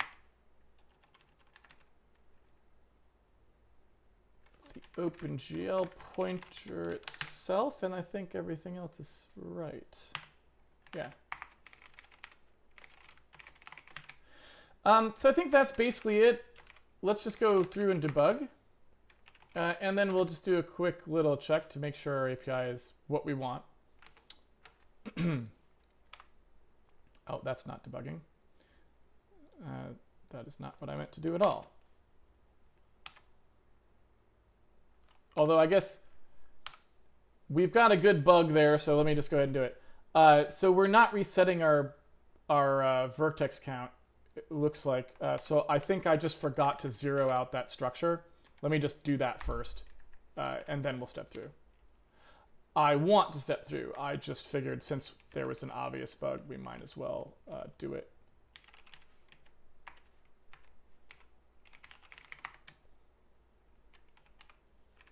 All right, so in the render commands themselves, this is not what I wanted. I want to make sure I set everything. So we've got, yeah, it's just the vertex count is the only thing we didn't set. So now that's initialized and we're good to go. So that's everything, and let me just double check to make sure everything is kosher here. If we take a look at our process after the 8 billion Windows processes on a machine that's not doing anything, mind you. Unbelievable. Here's us. Let me just get a few more. Can I get more columns in here?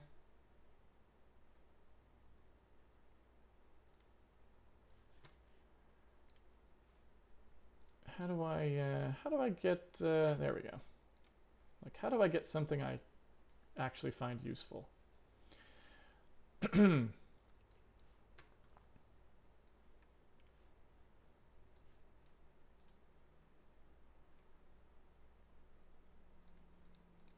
What just happened?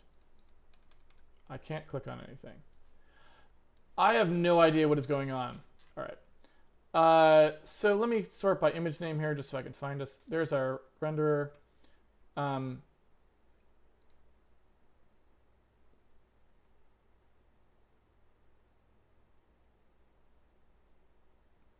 I will say, as far as like,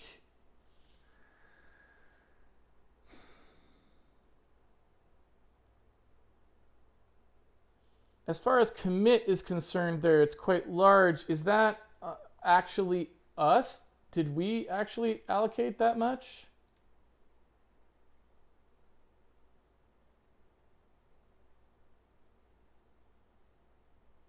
And if so, when did we allocate it? I'd like to take a quick look at that, if you don't mind.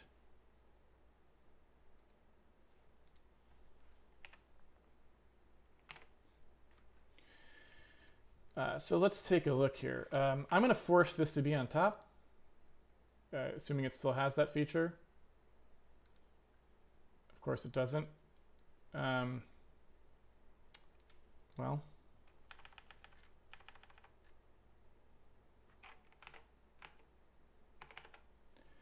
So I just want to look and see when that commit actually happens. I'm assuming it's part of our render initialization. I just want to know who's responsible. So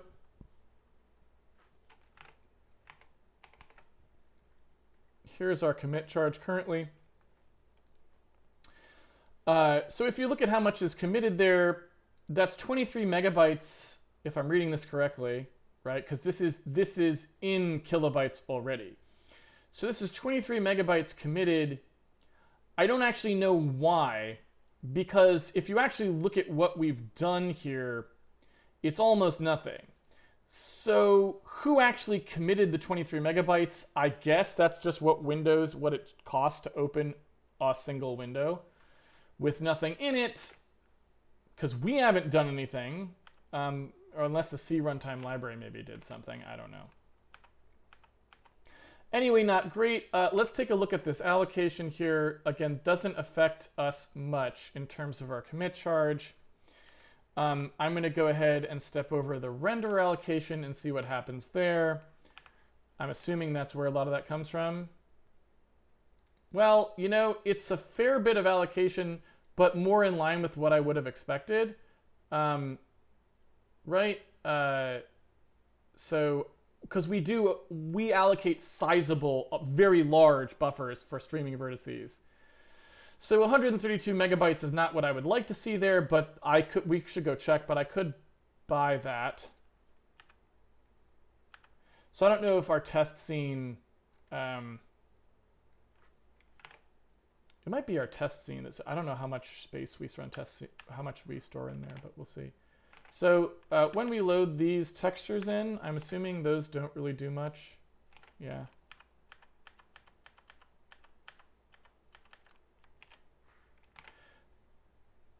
So still right around there, nothing particularly weird going on.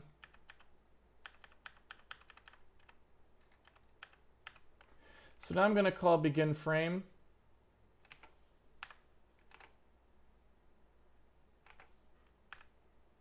Begin render group. Push simple scene. Again, not really. You can see some of that stuff getting paged in because we're now actually using it. Well, paged in is wrong, but becoming active. And then we'll do an end frame to render. And whoa. So really beefy, I mean, just a massive hit for calling end frame, right? So I don't know. I mean, I'm assuming that's a driver situation, that the driver is allocating all that on our behalf. Like it's compiler or something, but I don't know. I just want to make sure we're not doing something really dumb. So let's just double check. Here we are again at a, you know, somewhat reasonable size for what we would expect. Just going through here, we're you know.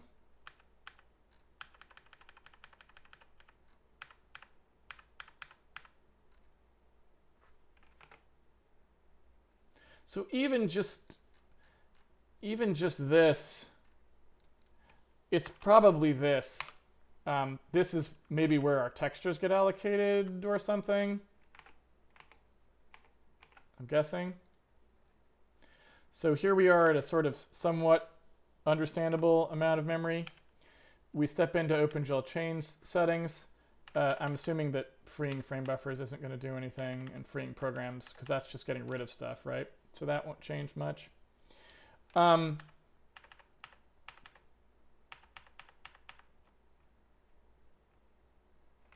So here's the compile phase. No big hit there. We're going to create the resolve frame buffer. So that took a hit, but not of the form we're talking about here. Going to create another frame buffer. So just that. Just that one call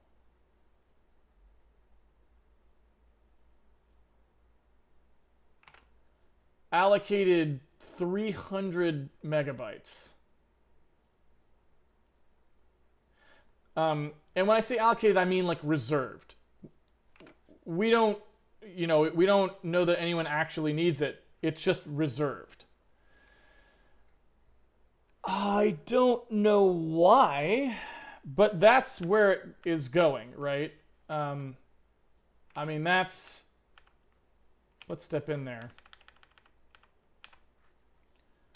So there's our bind. Nothing has happened yet. Here's our color handle.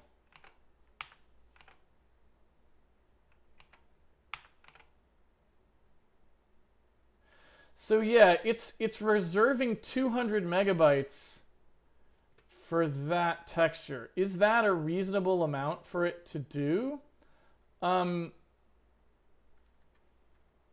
curious. Maybe it is. So we have width times height. So that's the size of, in pixels. Like that's how many pixels there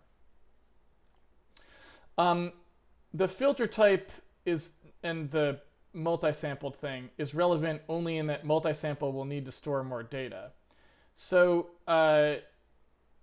what's our default texture format here? I assume color index, well, color index is 0 in this case. So it's GLRGB8 is what's actually being allocated here.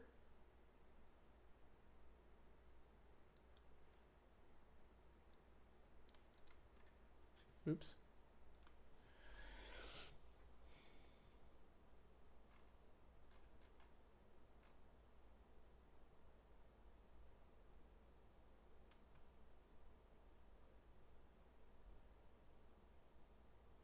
So if that were the case, I mean, this should be pretty tiny.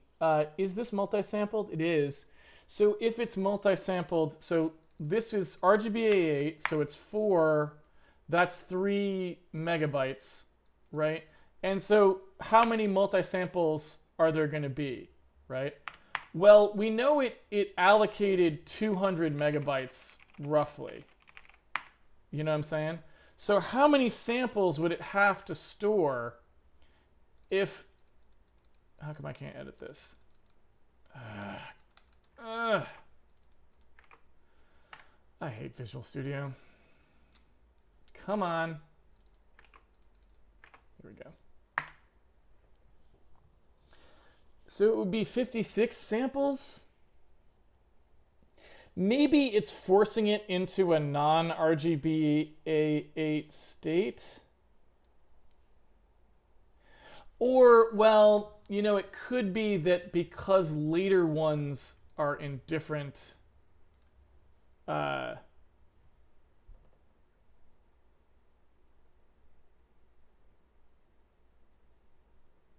in different formats.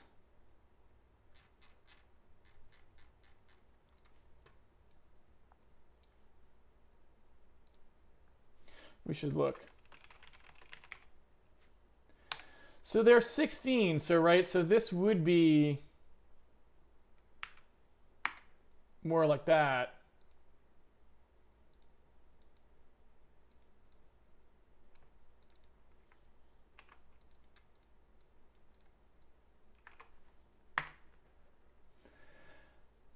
So, you know, it's not out of the question. I mean, I guess what I would say is those multi-sample buffers are pretty darn expensive, if that's the case.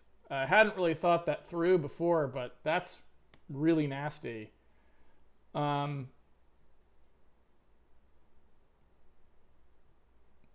feel like that gives us a good impetus to only use that just to rasterize our cube edges, because that's the only thing we use multi-sampling for. Because that's just too much memory, you know?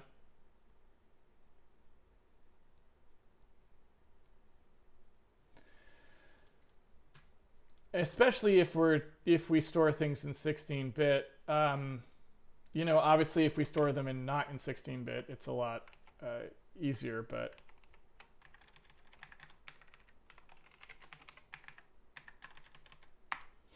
I mean, looking through there, so I'm just going to run this one more time here.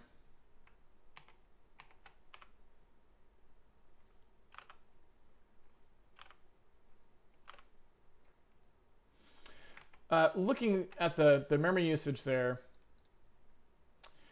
I do feel like, and again, this, to be clear, the reason that I assume that we're seeing that hit on our side is because Opengl probably is allocating a backing region for those textures should they need to get swapped out of the card. So it's actually telling, in a way, it's sort of telling us a proxy for what's happening on the card, right? Those frame buffers are being reserved on the card, and we're reserving a matching space for them on the CPU side. But I care about it either way, right? Even though this isn't really getting used in terms of CPU memory, it's a problem. In fact, it's a worse problem because the GPU is the one that actually has the more constrained memory in most circumstances. I'm interested to see if I change this to RGBA8, if that memory drops in half. And it didn't quite, so it does a little bit, right? You can see that it shaves quite a bit off. There's like 300 megabytes saved there. But again, I think probably because there's a bunch that are allocated that were already RGBA8. Color channel 0 was always that way. Yeah, you don't really get much of a halving for the earlier parts. What I will say is that you don't see much of a difference, so probably we could have gone with 8-bit either way. Like, it's not really causing any problems for us either, but that's kind of a separate issue.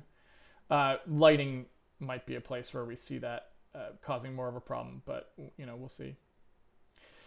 Either way, I'm fine with all that. The amount of memory that's required for those buffers, though, just seems like a problem to me. And again, I think that's pretty much entirely due to the multi-sampling. So, you know, if we were to turn multi-sampling off,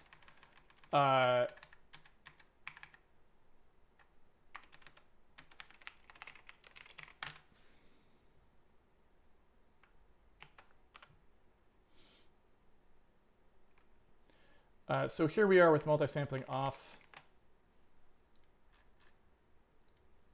And I mean, just look at the difference between those, you know? It's kind of nuts, right? So it's hard to say. I mean, the problem is I really do think we want the multi-sampling. So I think we're going to want to do some work to minimize the degree to which multi-sampling comes into play, perhaps making it so that it doesn't happen on the other on other depth fields, which I think we try to do a little bit of, but you know, it's a little bit hard to do. I'm going to go in here and make it so that we're back up to a reasonable frame rate just by, again, reducing those texture change calls, since I believe that's our stress point currently. So what I'm going to do here is just change it so that we don't have that.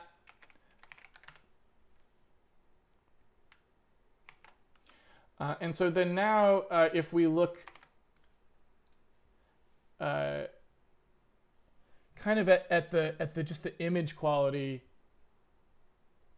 it's a little bit probably difficult for folks to see it out there because it's a 1080p is a relatively high resolution for internet video compression. So you're probably just not going to see the quality difference. But I'm just taking a little look there at that. I'm going to now turn that multi-sampling off and take a look at what ends up happening. Again, just looking at the lines, and it's obvious. Like it's much better with the multi-sampling on. There's really no question. I'll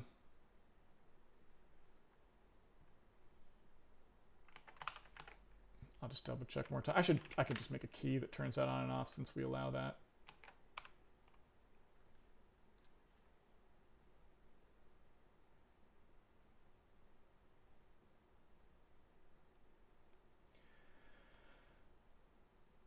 But yeah, you see a lot less creepy crawlies on those edges. I mean, I'm looking at them and it really looks a lot smoother to me on those edges with the multi-sampling turned on. So I feel like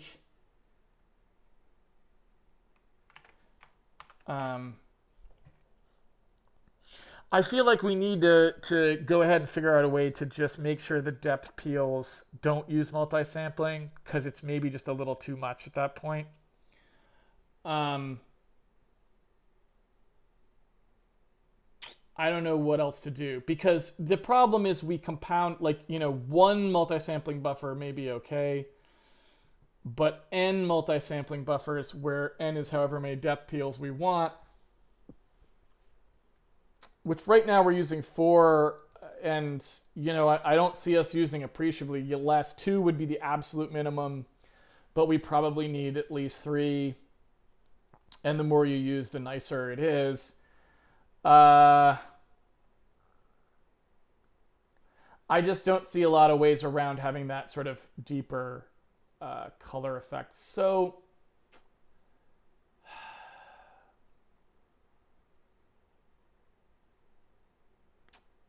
I don't know what to say. Obviously, if you can afford it, you leave it on. I mean, in the future, graphics cards, they always have more and more and more memory on them. So, it's fine, but we probably will need a mode that, and I mean, maybe the answer is no, we don't do that. You turn multi-sampling off on lower memory graphics cards, right?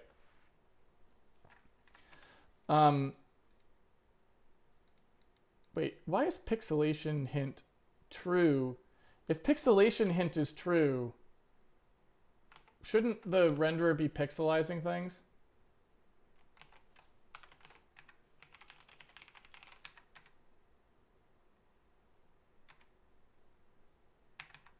Why is that set to true?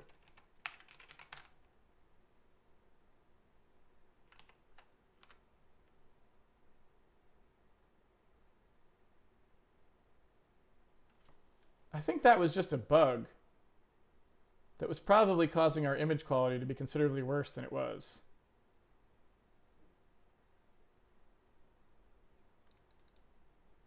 Yeah, that was just a bug. All right.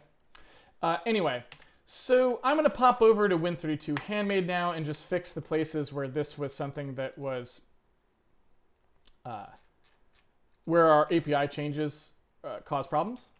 So I'm going to go ahead and sort of change the way that was working here. So if we take a look at the game render commands here, excuse me.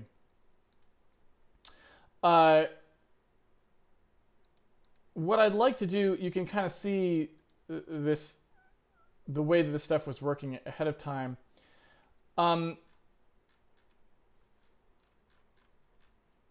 we were coming in through the main CRT and only initializing that render commands once. I don't want to do that anymore.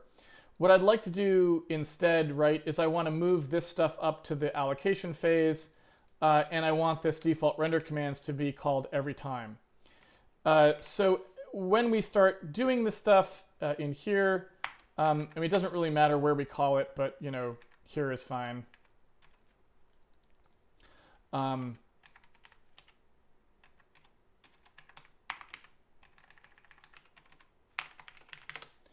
What I'd like to do is sort of harmonize all of this with what we were doing before. We want this settings width and height here.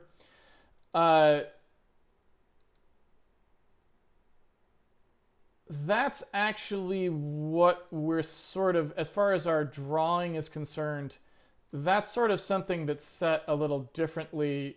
This global back buffer nonsense here, that's actually where we want to get this from. So it's a little weird the way that we're doing it, but you know, it should look like this. Just the way that we're doing it, it should look like that. Right. So those are the things that actually determine what, you know, what we're going to use as our basic sizes. And then when you actually call renderer begin frame, where is that call?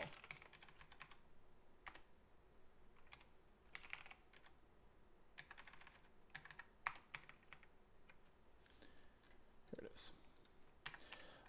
So when you actually call begin frame, we want to pass the renderer here. And then we want that window width and window height, which are these two things. And we want the draw region that we computed.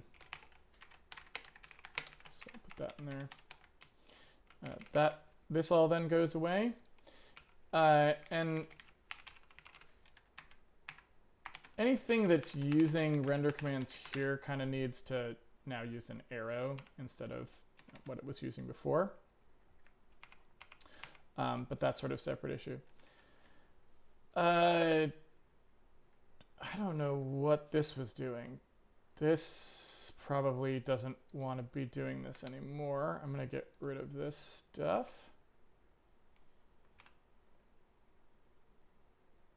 Okay. We're going to address those two guys in a second. This is going to give us back our renderer. So this here is just the same as what we did in our renderer test, right?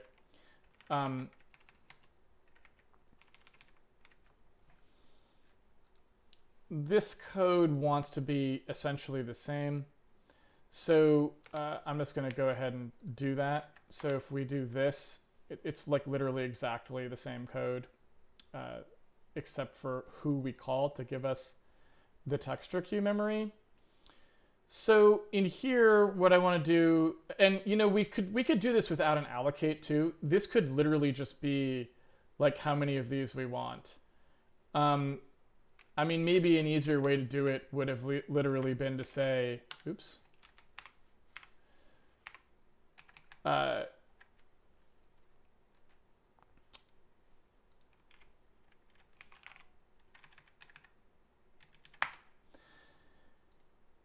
Instead of this, we could just do, hey, here's the texture ops.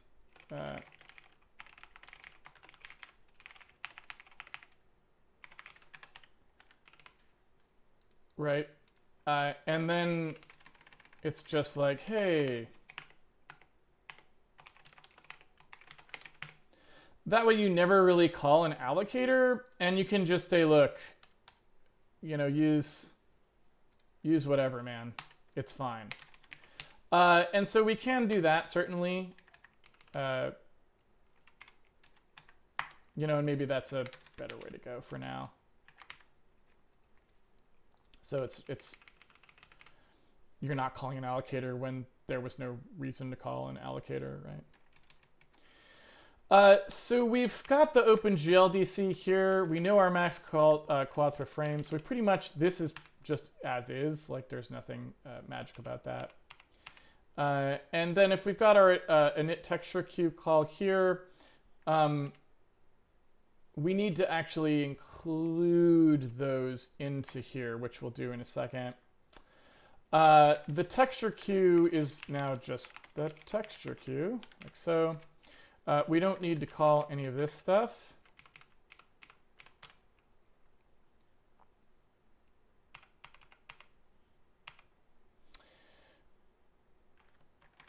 I'm not sure.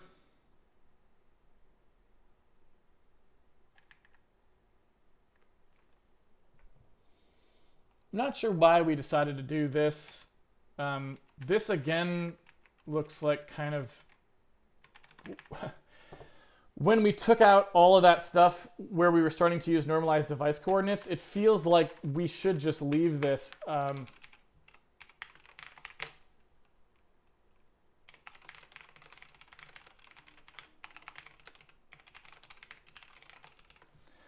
I mean, it kind of seems like that's what we should have done, because since we come through here and we already did the work of mapping the coordinates into normalized device coordinates, we had 0 to 1 instead of negative to 1, but I mean, big deal. That's a pretty easy thing to change.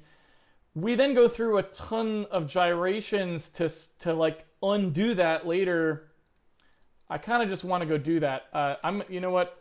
Remind me before we end here, and I want to just go do that right now. But anyway, render commands should not be, oh, because I changed it to frame, that's why. I was going to say it should not be an unknown identifier. Let's see here. This is just frame. Frame. This is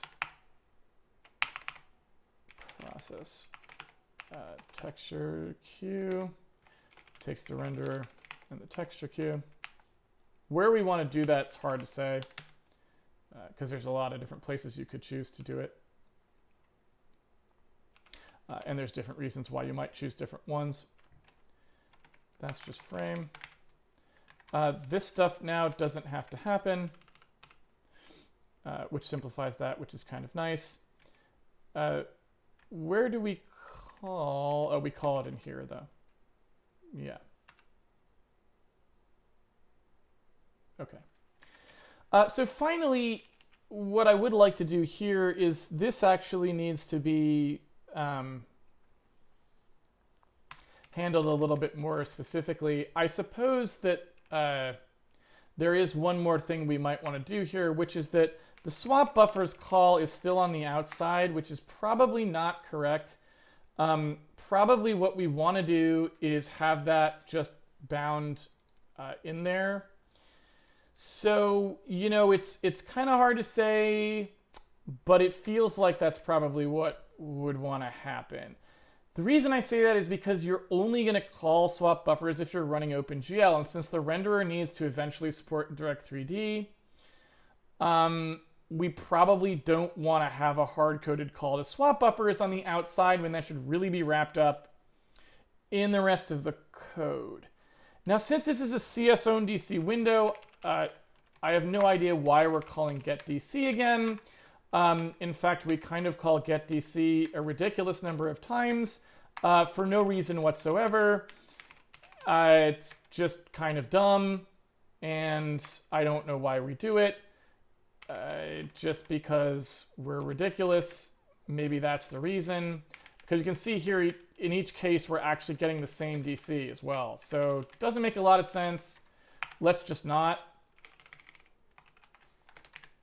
We'll just call this the renderer DC and go from there. The OpenGL-RC is not something we actually care about in this case, and not something we actually use. So let's call this the renderer DC here. And let's go ahead and move the swap buffers out to somewhere that makes some sense. Get rid of it here, and get rid of it here. So if I now go back into the Opengl renderer and we take a look at what's happening in end frame here, I'm just going to go ahead and throw that in. And one of the things that we're actually going to need on that end frame call is, again, we're going to need a way to know which DC we were supposed to be using. Now, we could choose to save that DC, and it's kind of a little bit hard to say whether we should or should not do that. Since we know this is called from the platform side of things, it's pretty easy for the platform to just tell us what the DC is we're supposed to be using. I don't know to what extent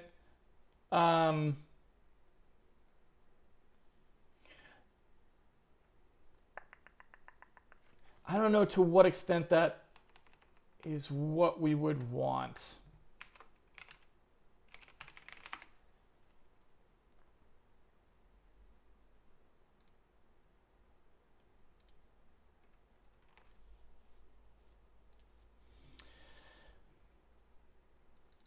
I guess for now we can just do this, and I think that's what I'll do to avoid having to think about it too hard.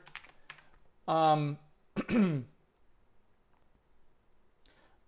the future we may want to do something fancier there, I guess is all I would say. And that means that in here we no longer have to call that, right?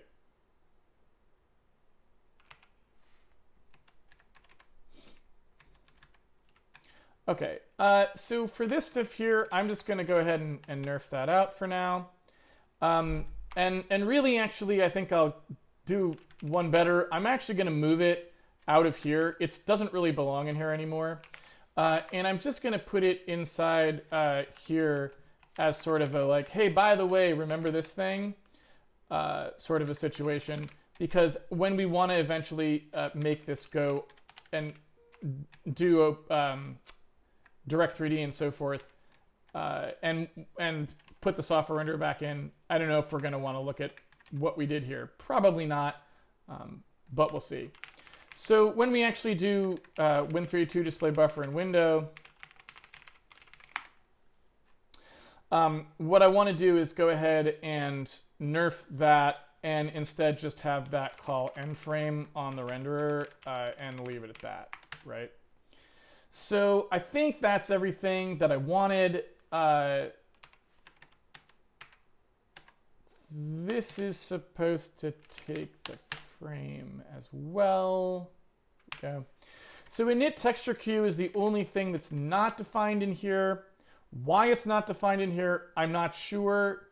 Probably because we're not actually including renderer.c.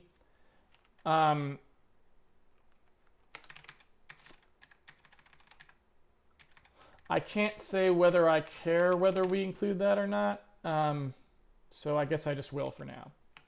So taking a look at the renderer test, I want to make sure it still works okay. And then I would also like to make sure that the game works okay, which it might not because we just made a major set of changes to it.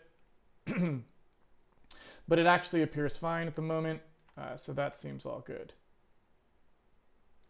So that's a pretty nice change. Pulling those out, I think, is good. Again, that's just getting us further along the line. I didn't get to a couple of things I wanted to do today, unfortunately, but that's just the nature of API cleanup.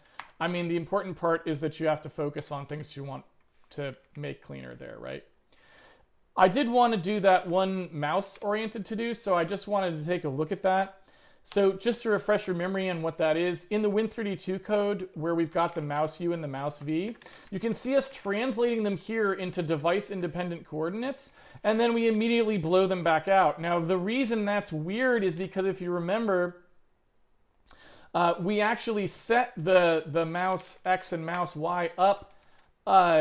When we go to use them, we are actually doing that translation, right? So you can see here, when we actually use the mouse X, here's us setting it, so that's irrelevant. Here's us defining where it gets passed, also irrelevant. In here, where we have the world mode, using this for update and render world, where we set this, you can see us just storing it in here, right? And we just use a delta to figure out how much it's moving. So literally that is just relative to the screen size, which we don't have to care about really one way or the other, right? That will just affect these constants that we stuck in there is about the only thing that would change. Because the game doesn't use mouse input, so it doesn't matter, right? So the only place that we're actually using that in here is this, and we then have to call clip space from pixel space. I think the only reason we even have that function is to support this. In fact, that is true. So we're forcing the renderer to have this thing for no reason, and we could just leave this in clip space, the mouse coordinates in clip space, and that would solve our problem completely, right?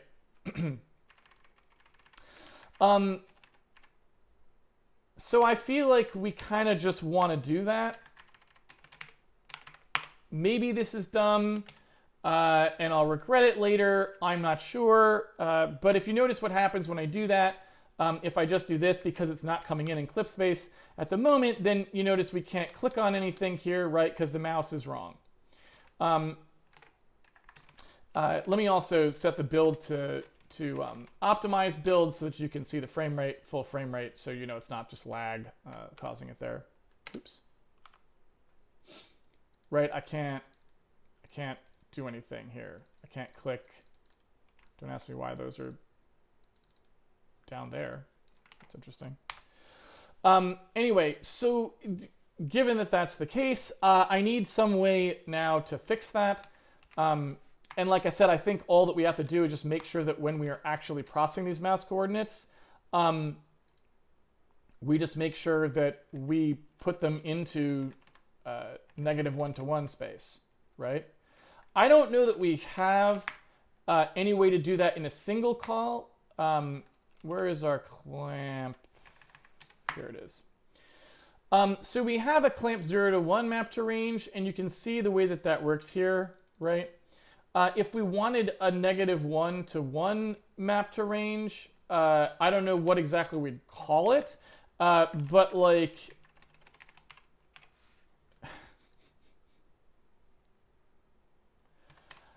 something like that.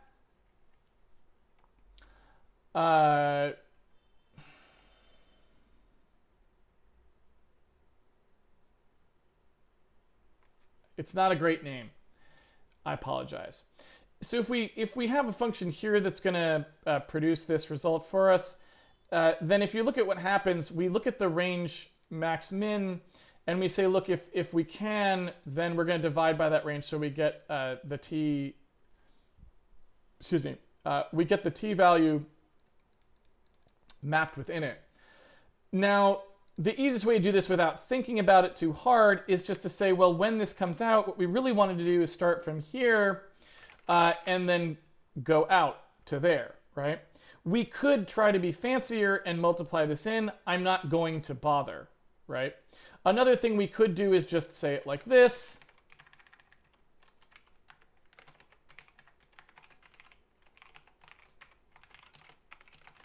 Because we know this produces a number from 0 to 1, so this will produce a number from -1-to-1.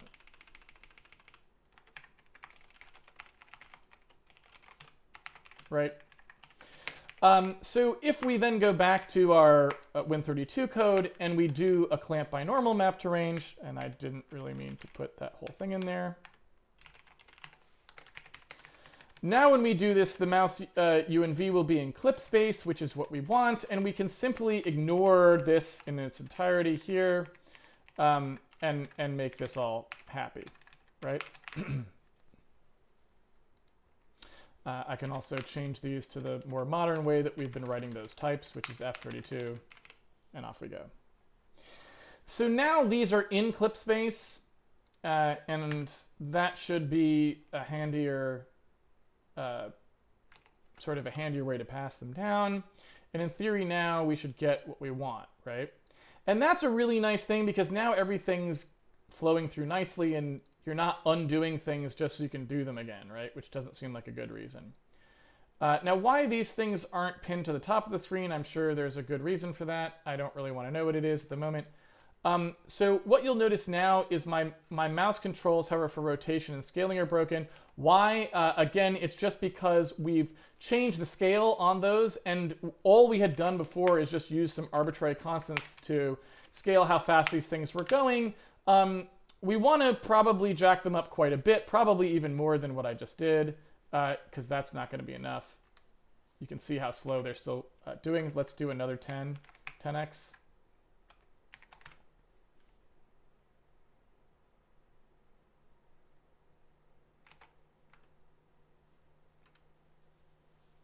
Still too slow.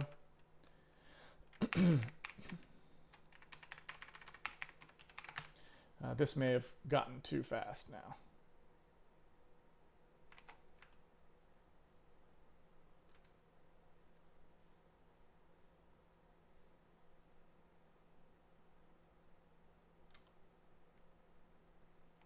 Little bit too fast. The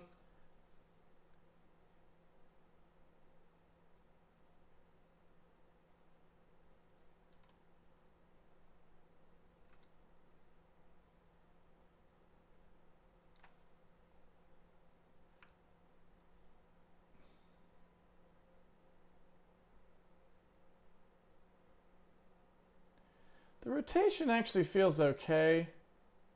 It's really just the scaling maybe that feels a little bit fast. I might back it down just a hair. And this one down maybe even more of a hair, a bigger hair. That feels pretty good. And then I think we're good to go. All right, so that seems good to me. And while we're at it in there, I mean, we might as well make it explicit that this is like clip space, right? And again, since I think we allow v3s as types now, we could also just say that, right? And then anyone who is actually working on these, you know, in this case, if you just want a mouse p, you can just say input clip space mouse p, and you can grab that like so. That's a good point.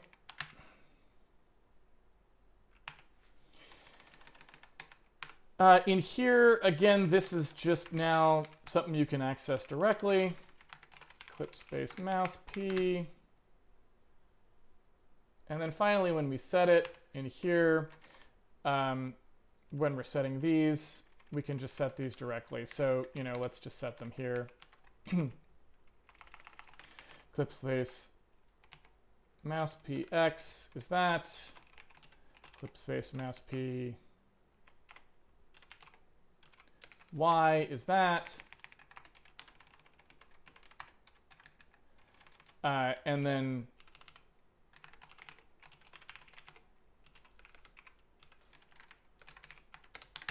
so that sets all of those up. And it's clear now to the user what that value is, which we didn't really have before. So that seems also like a good thing. This is also easier to do now because that just copies all three values, which is easier. So that's nice too. So I think I'm pretty happy with that. That all seems reasonable. All of this seems to be working properly as well, which is nice. Yeah, I don't see anything. I have to figure out why those why those don't get snapped to normalized positions. I must have changed how that worked inadvertently when we were changing the other stuff, but we'll see. Anyway, so I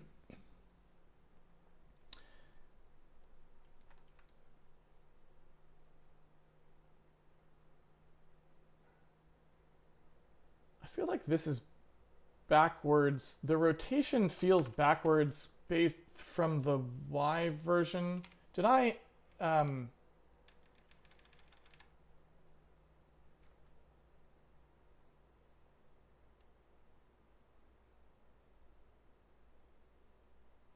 it feels weird to have one of them be one way and one of them be the other. I don't know. We'll have to think about that. Anyway, I think that's all for today that I want to do at the moment. I'm pretty happy with all of that. And if we actually look at the renderer API now in Win32 render test, that startup looks even better than it used to, right? So you make a texture queue, that seems nice, right? You make a renderer, that seems nice. And in fact, this doesn't need the DC anymore. So we could even just do that if we wanted to. I wonder if we should pass the window handle there. It may be that we want to just pass the window. We'll see. I'll wait till we do a D3D renderer someday to think about which one we want there. It's pretty easy to change. We can set the vsync. This should probably be a call on the renderer. So that might be something we want to change. I'm not sure about that though. To be honest, that may be something that's better put into the settings. So that I'm not quite sure about. Like, in fact, I kind of do think that should be in the settings.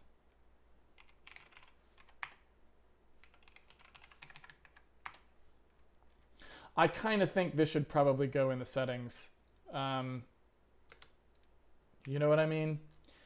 So I almost feel like this should be something that in that settings stuff where we do like OpenGL change settings. I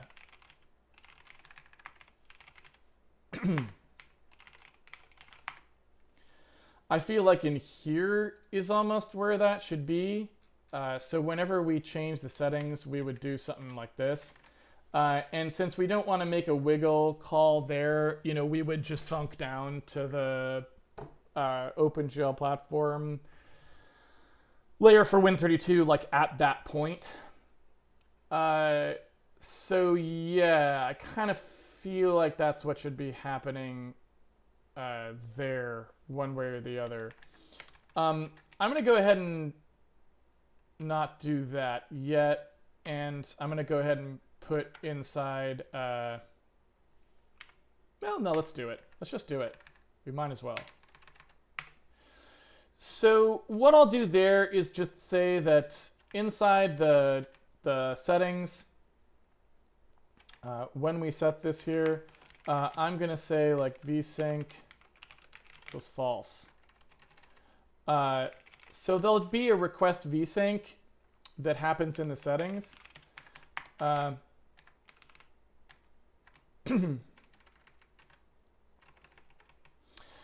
then we'll just say, look, in here, if that setting is that setting will be, you know, we'll try to be respected in here to the extent that it can be. And so when we're actually going through here and processing the new settings, we'll do that, right? So OpenGL current settings, we will do it like this, and then say request vsync. If so, we'll do that. If not, we'll do this. And what we can do is, again, make this be a platform-specific call because we don't necessarily know that is a call we will have available to us, right? We don't know whether you know what that might be on a particular platform or anything like that. So we'll just do a platform OpenGL set vsync here, and we'll put the vsync enabled. We can also pass the OpenGL renderer here. And then what I'll do is I'll just do vsync enabled 1 or 0. I guess in this we'll just pass, you know,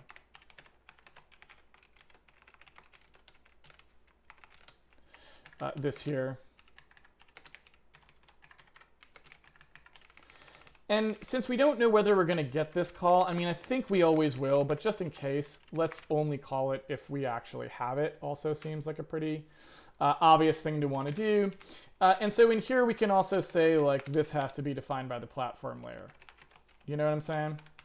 By default, we'll set it up so that we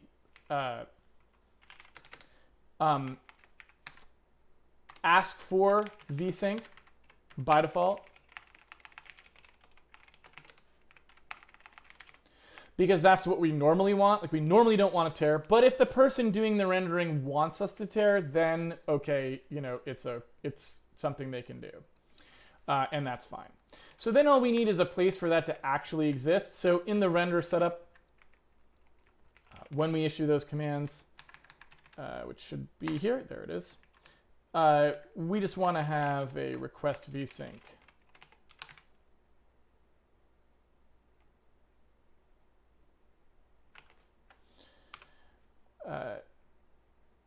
And now I think we're good, you know, as far as requesting vsync or not is concerned. Let me make sure that we aren't getting it over here.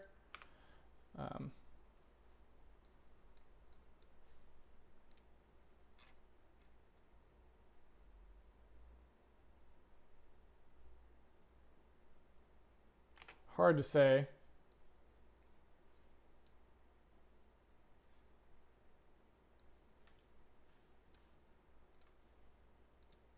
Sure looks vsyncy. Let me just see what ends up happening there.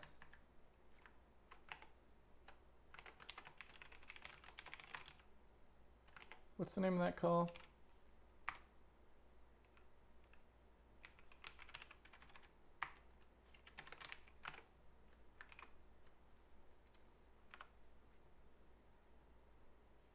That is not working.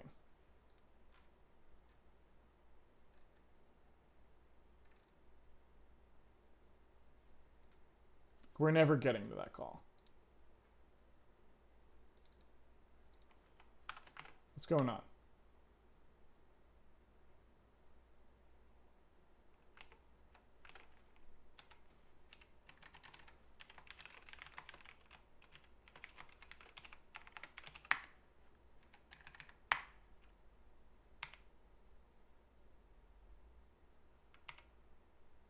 Is that just because we're in... Was it compiled out? What happened? I guess it was compiled out. So we are calling wiggle swap interval 0. Although I guess I should verify that we never call it again. So we did request that we not do it. So I think we're good there. And again, it doesn't actually obey it because we're going through the Windows compositor and we'd have to actually open a full screen window for real. In order to not get throttled, I think. All right, so I'm happy with that. We'll go ahead and go to the Q&A. There we go.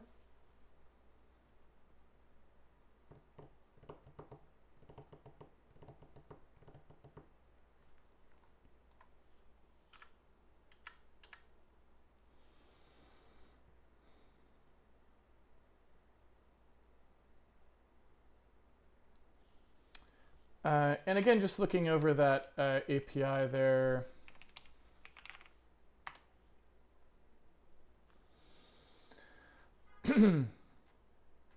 That's starting to look nice and clean, right? So you initialize a texture queue if you want one, and you can use as many as you want. We don't really care as long as you tell us to process them, which seems good.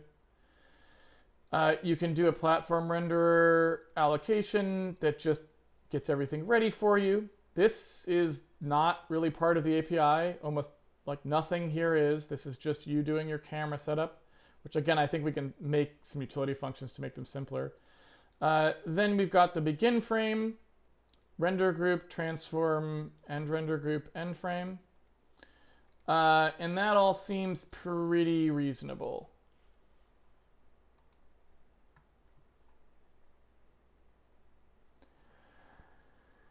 Don't know if you've answered this before, but why do you make all of your functions internal? Some in chat were saying that doesn't seem to make sense in a Unity build, but just wondering for your general case. The reason is because you don't know that the compiler is smart enough to realize it's a Unity build. It's really that simple, right? So you're sort of taking, if you don't declare all of your functions internal, you're taking it on faith that the compiler will not waste a bunch of time building an export table or doing things to make sure that functions could be externally linked. So having them all marked internal tells it you can inline this as much as you want. You don't have to remember anything about it. You don't have to build a linking table. You have to do any of those things that you might have done. And granted, I don't know on any particular compiler when I'm, calling it to compile my code, I don't know if that particular compiler has anything that it will do like that would be bad. But why take the chance, right? I prefer to just make it so that everything is marked internal. And honestly, if I had thought about it a lot when I first did it, I probably would have just done this. Right? Because that's nice too, because it tells you it's a function, which actually in C, it's incredibly hard to tell if you're looking at a function declaration. It's a lot harder than you think. There are some ways you can cheat it, but it's a lot harder than you would think. And the reason is because there's so many different ways you can write things in C, and there is no keyword like struct, class, externs, typedefs, enums. All of these things have keywords that introduce them. But variables and functions have no keyword that introduces them. So telling the difference between the declaration of a function and the declaration of a variable actually takes a little bit of parsing. Like you have to actually expand all your macros, look at all of the actual stuff in there, and figure out that it is in fact a function. Is it impossible? No. Is it way harder than most languages where you actually just type the word like function right in front of a function, and you know that anything that's called a function is a function and anything else is a variable? It's a lot easier for a simple parser to know what to do in those cases.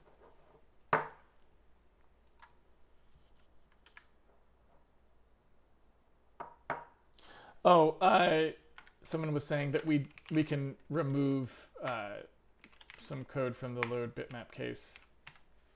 Let me see here. Yeah, we don't. Oops, not that.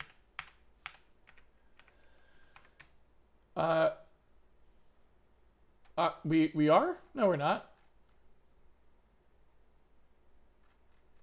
I don't think we are. Where are we? I don't see us declaring a render texture result anywhere. Is there something about your render pass that prohibits hybrid anti-aliasing techniques like MSA 4x plus conservative FXA? MSA 16x is way overkill. Yeah, no, we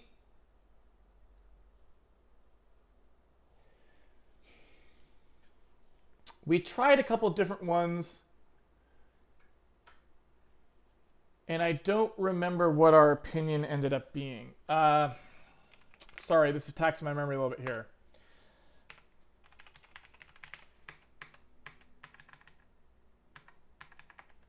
That's not what I wanted.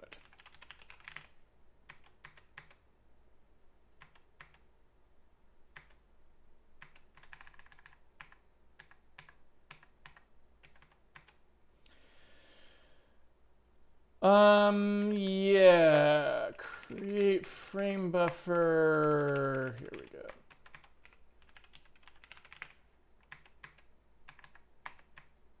So our 2D multisample.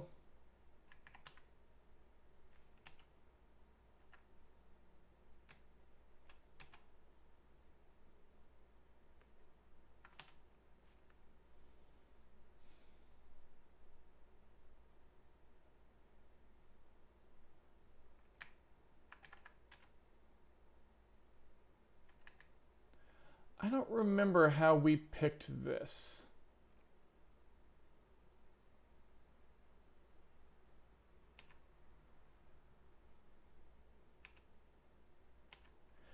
I vaguely recall us having a way to that we tested, and I just can't remember what we actually did there. This is not what we want.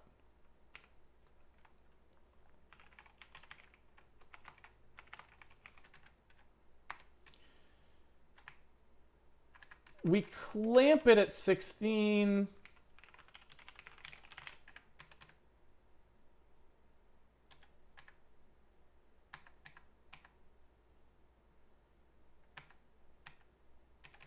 So I guess we just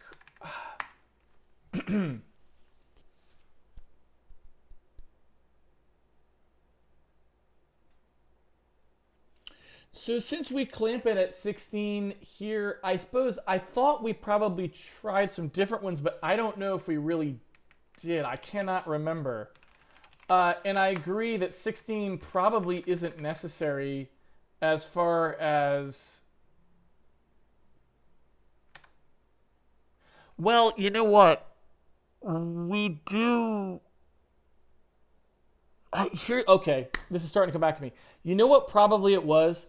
We were actually relying on multi-sample to do transparency for us.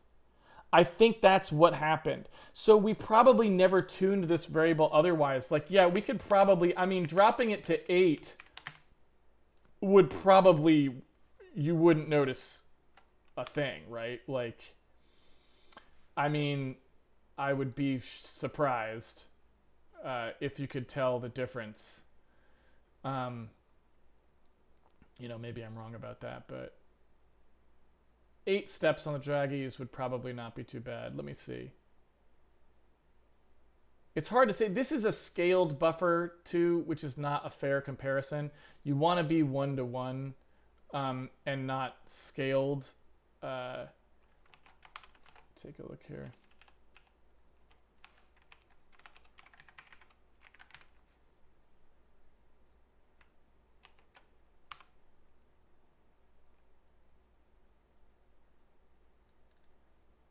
So really, we should be trying to do 1-to-1 here, but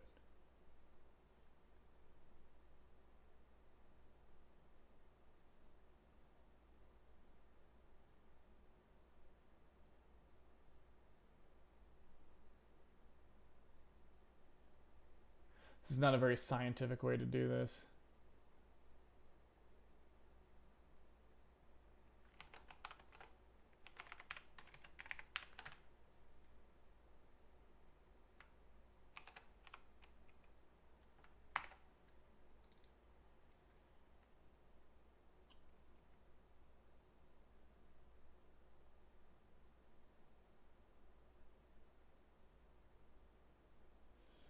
I mean, I don't know. I would say I still see a quality difference between those two, actually, to be completely honest with you.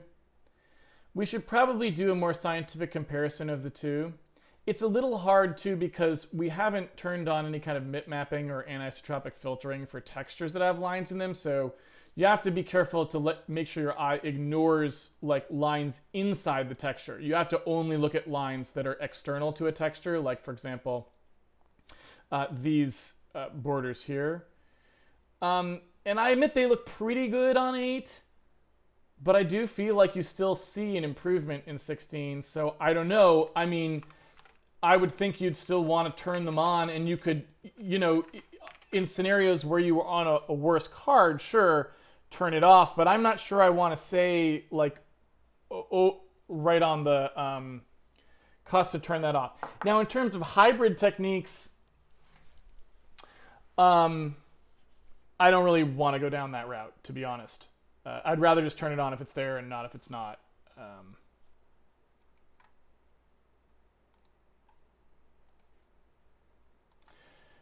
Someone was sending a GitHub thing. Oh, typo and Win32 render test. Sure, I can take a look at that. So that is line 155 or thereabouts. Yes, that is just incorrect.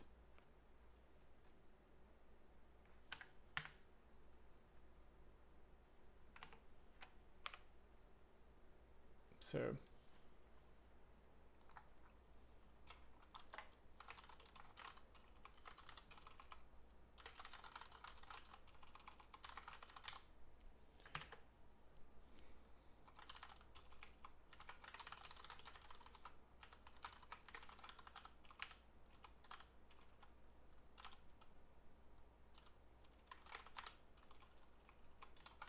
it's cool that GCC catches that.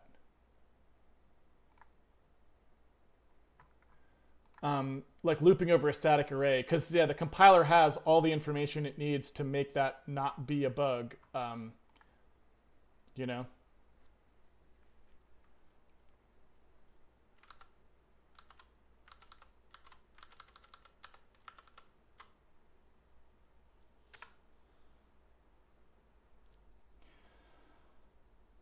So as far as the plants looking worse with 8-bit, so the plants you have to ignore. We have not generated bitmaps yet, and they're way too big of bitmaps. So don't look at anything bitmap related. It's not a fair comparison. You have to just look at edges for the MSAA. There's a bunch of things we'll want to do with the plants to make those look better that just revolve around generating bitmaps.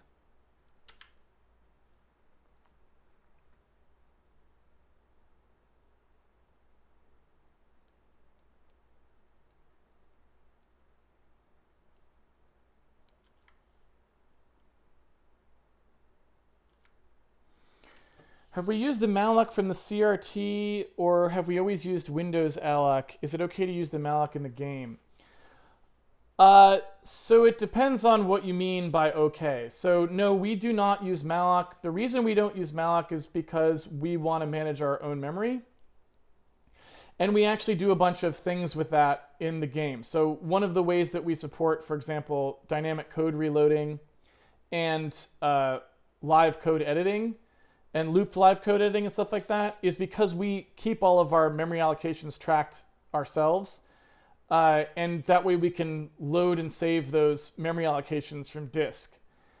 So we are pretty hardcore about never calling any CRT functions for that reason, and also that we would like to compile without the CRT. Right now, the reason we still compile with CRT is just for sine and cosine, which is just, it's been a long time. We really should get rid of them. That's really the only thing we need. In the future, we probably will get rid of it entirely, so that's another reason I don't call malloc. That said, if you want to use the C runtime library, you know, that's up to you. I don't like the C runtime library. I don't think it's very well written, and I don't want it to be, I don't want to use it. So if you like it and want to use it, that's your decision. Just make sure you know what you're getting into.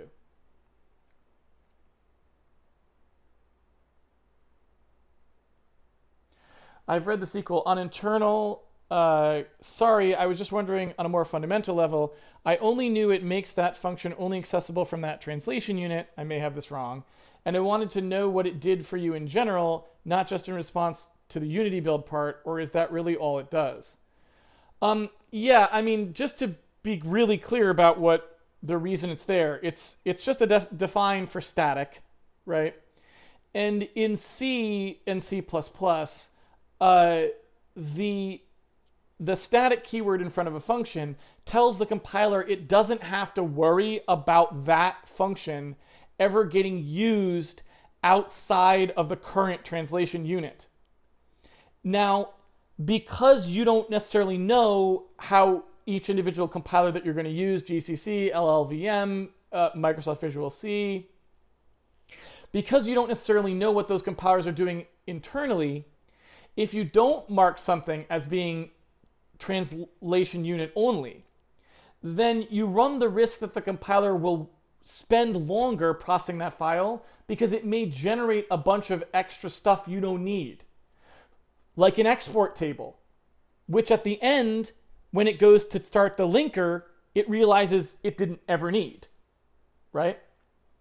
So what ends up happening is, if you imagine, let's imagine a compiler that isn't smart enough to understand how the concept's being called, which is perfectly rational. Like if you're running compiler, maybe you just wrote something that just compiles a translation unit. It doesn't know how it was invoked. It doesn't know what the result is going to be used for, right? So it just goes along. If it sees all of the functions don't have the word static in front of them, it's going to start building an export table.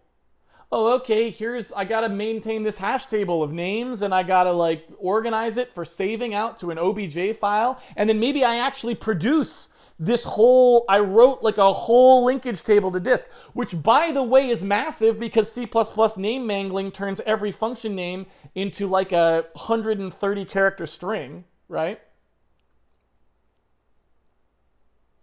So just to be clear, there's a lot that can go wrong if you don't put static in there. So it's important to understand that yes, the compiler may be smart enough not to waste a bunch of time and energy doing things you didn't need it to do, but why count on that when you can just help it out and tell it, look, it's a Unity build. None of these things are going to have external linkage. Trust me. Here you go, right?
Looks like we're all good. Okay.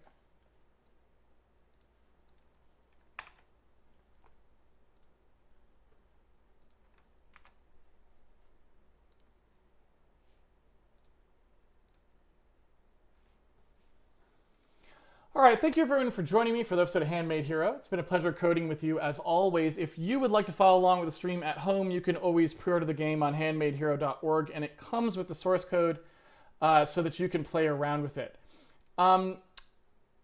We also have a bunch of other stuff you can check out on here. There's a watch page which will show the current schedule of when we're going to be live and also shows the stream when it is live and has an episode guide you can use to search the episode archives for all kinds of stuff. It's really cool. You can jump right to different topics and catch up on anything you may have missed. We also have the Handmade Fund, which is a place where we fund things like that episode guide, which is actually community maintained. So if you want to contribute to that, there's a whole description of it on there and all that. Also, we have a mailing list if you want to know what we're up to at Molly Rocket, and you can always click on the little Handmade Hero head to get to the rest of our projects and our personal blogs if you want to see what we're up to. That's it for today. I will be back here tomorrow when we'll take a look at some of those other API calls I didn't get to go till today. Again, all we're really doing for for that stream is just making it nice and clean so the renderer can kind of be baked and say, here it is. It's all done, and something that can be used in external projects and so on. Hope to see you back here for that. Until then, have fun programming, and I'll see you on the internet. Take it easy, everybody.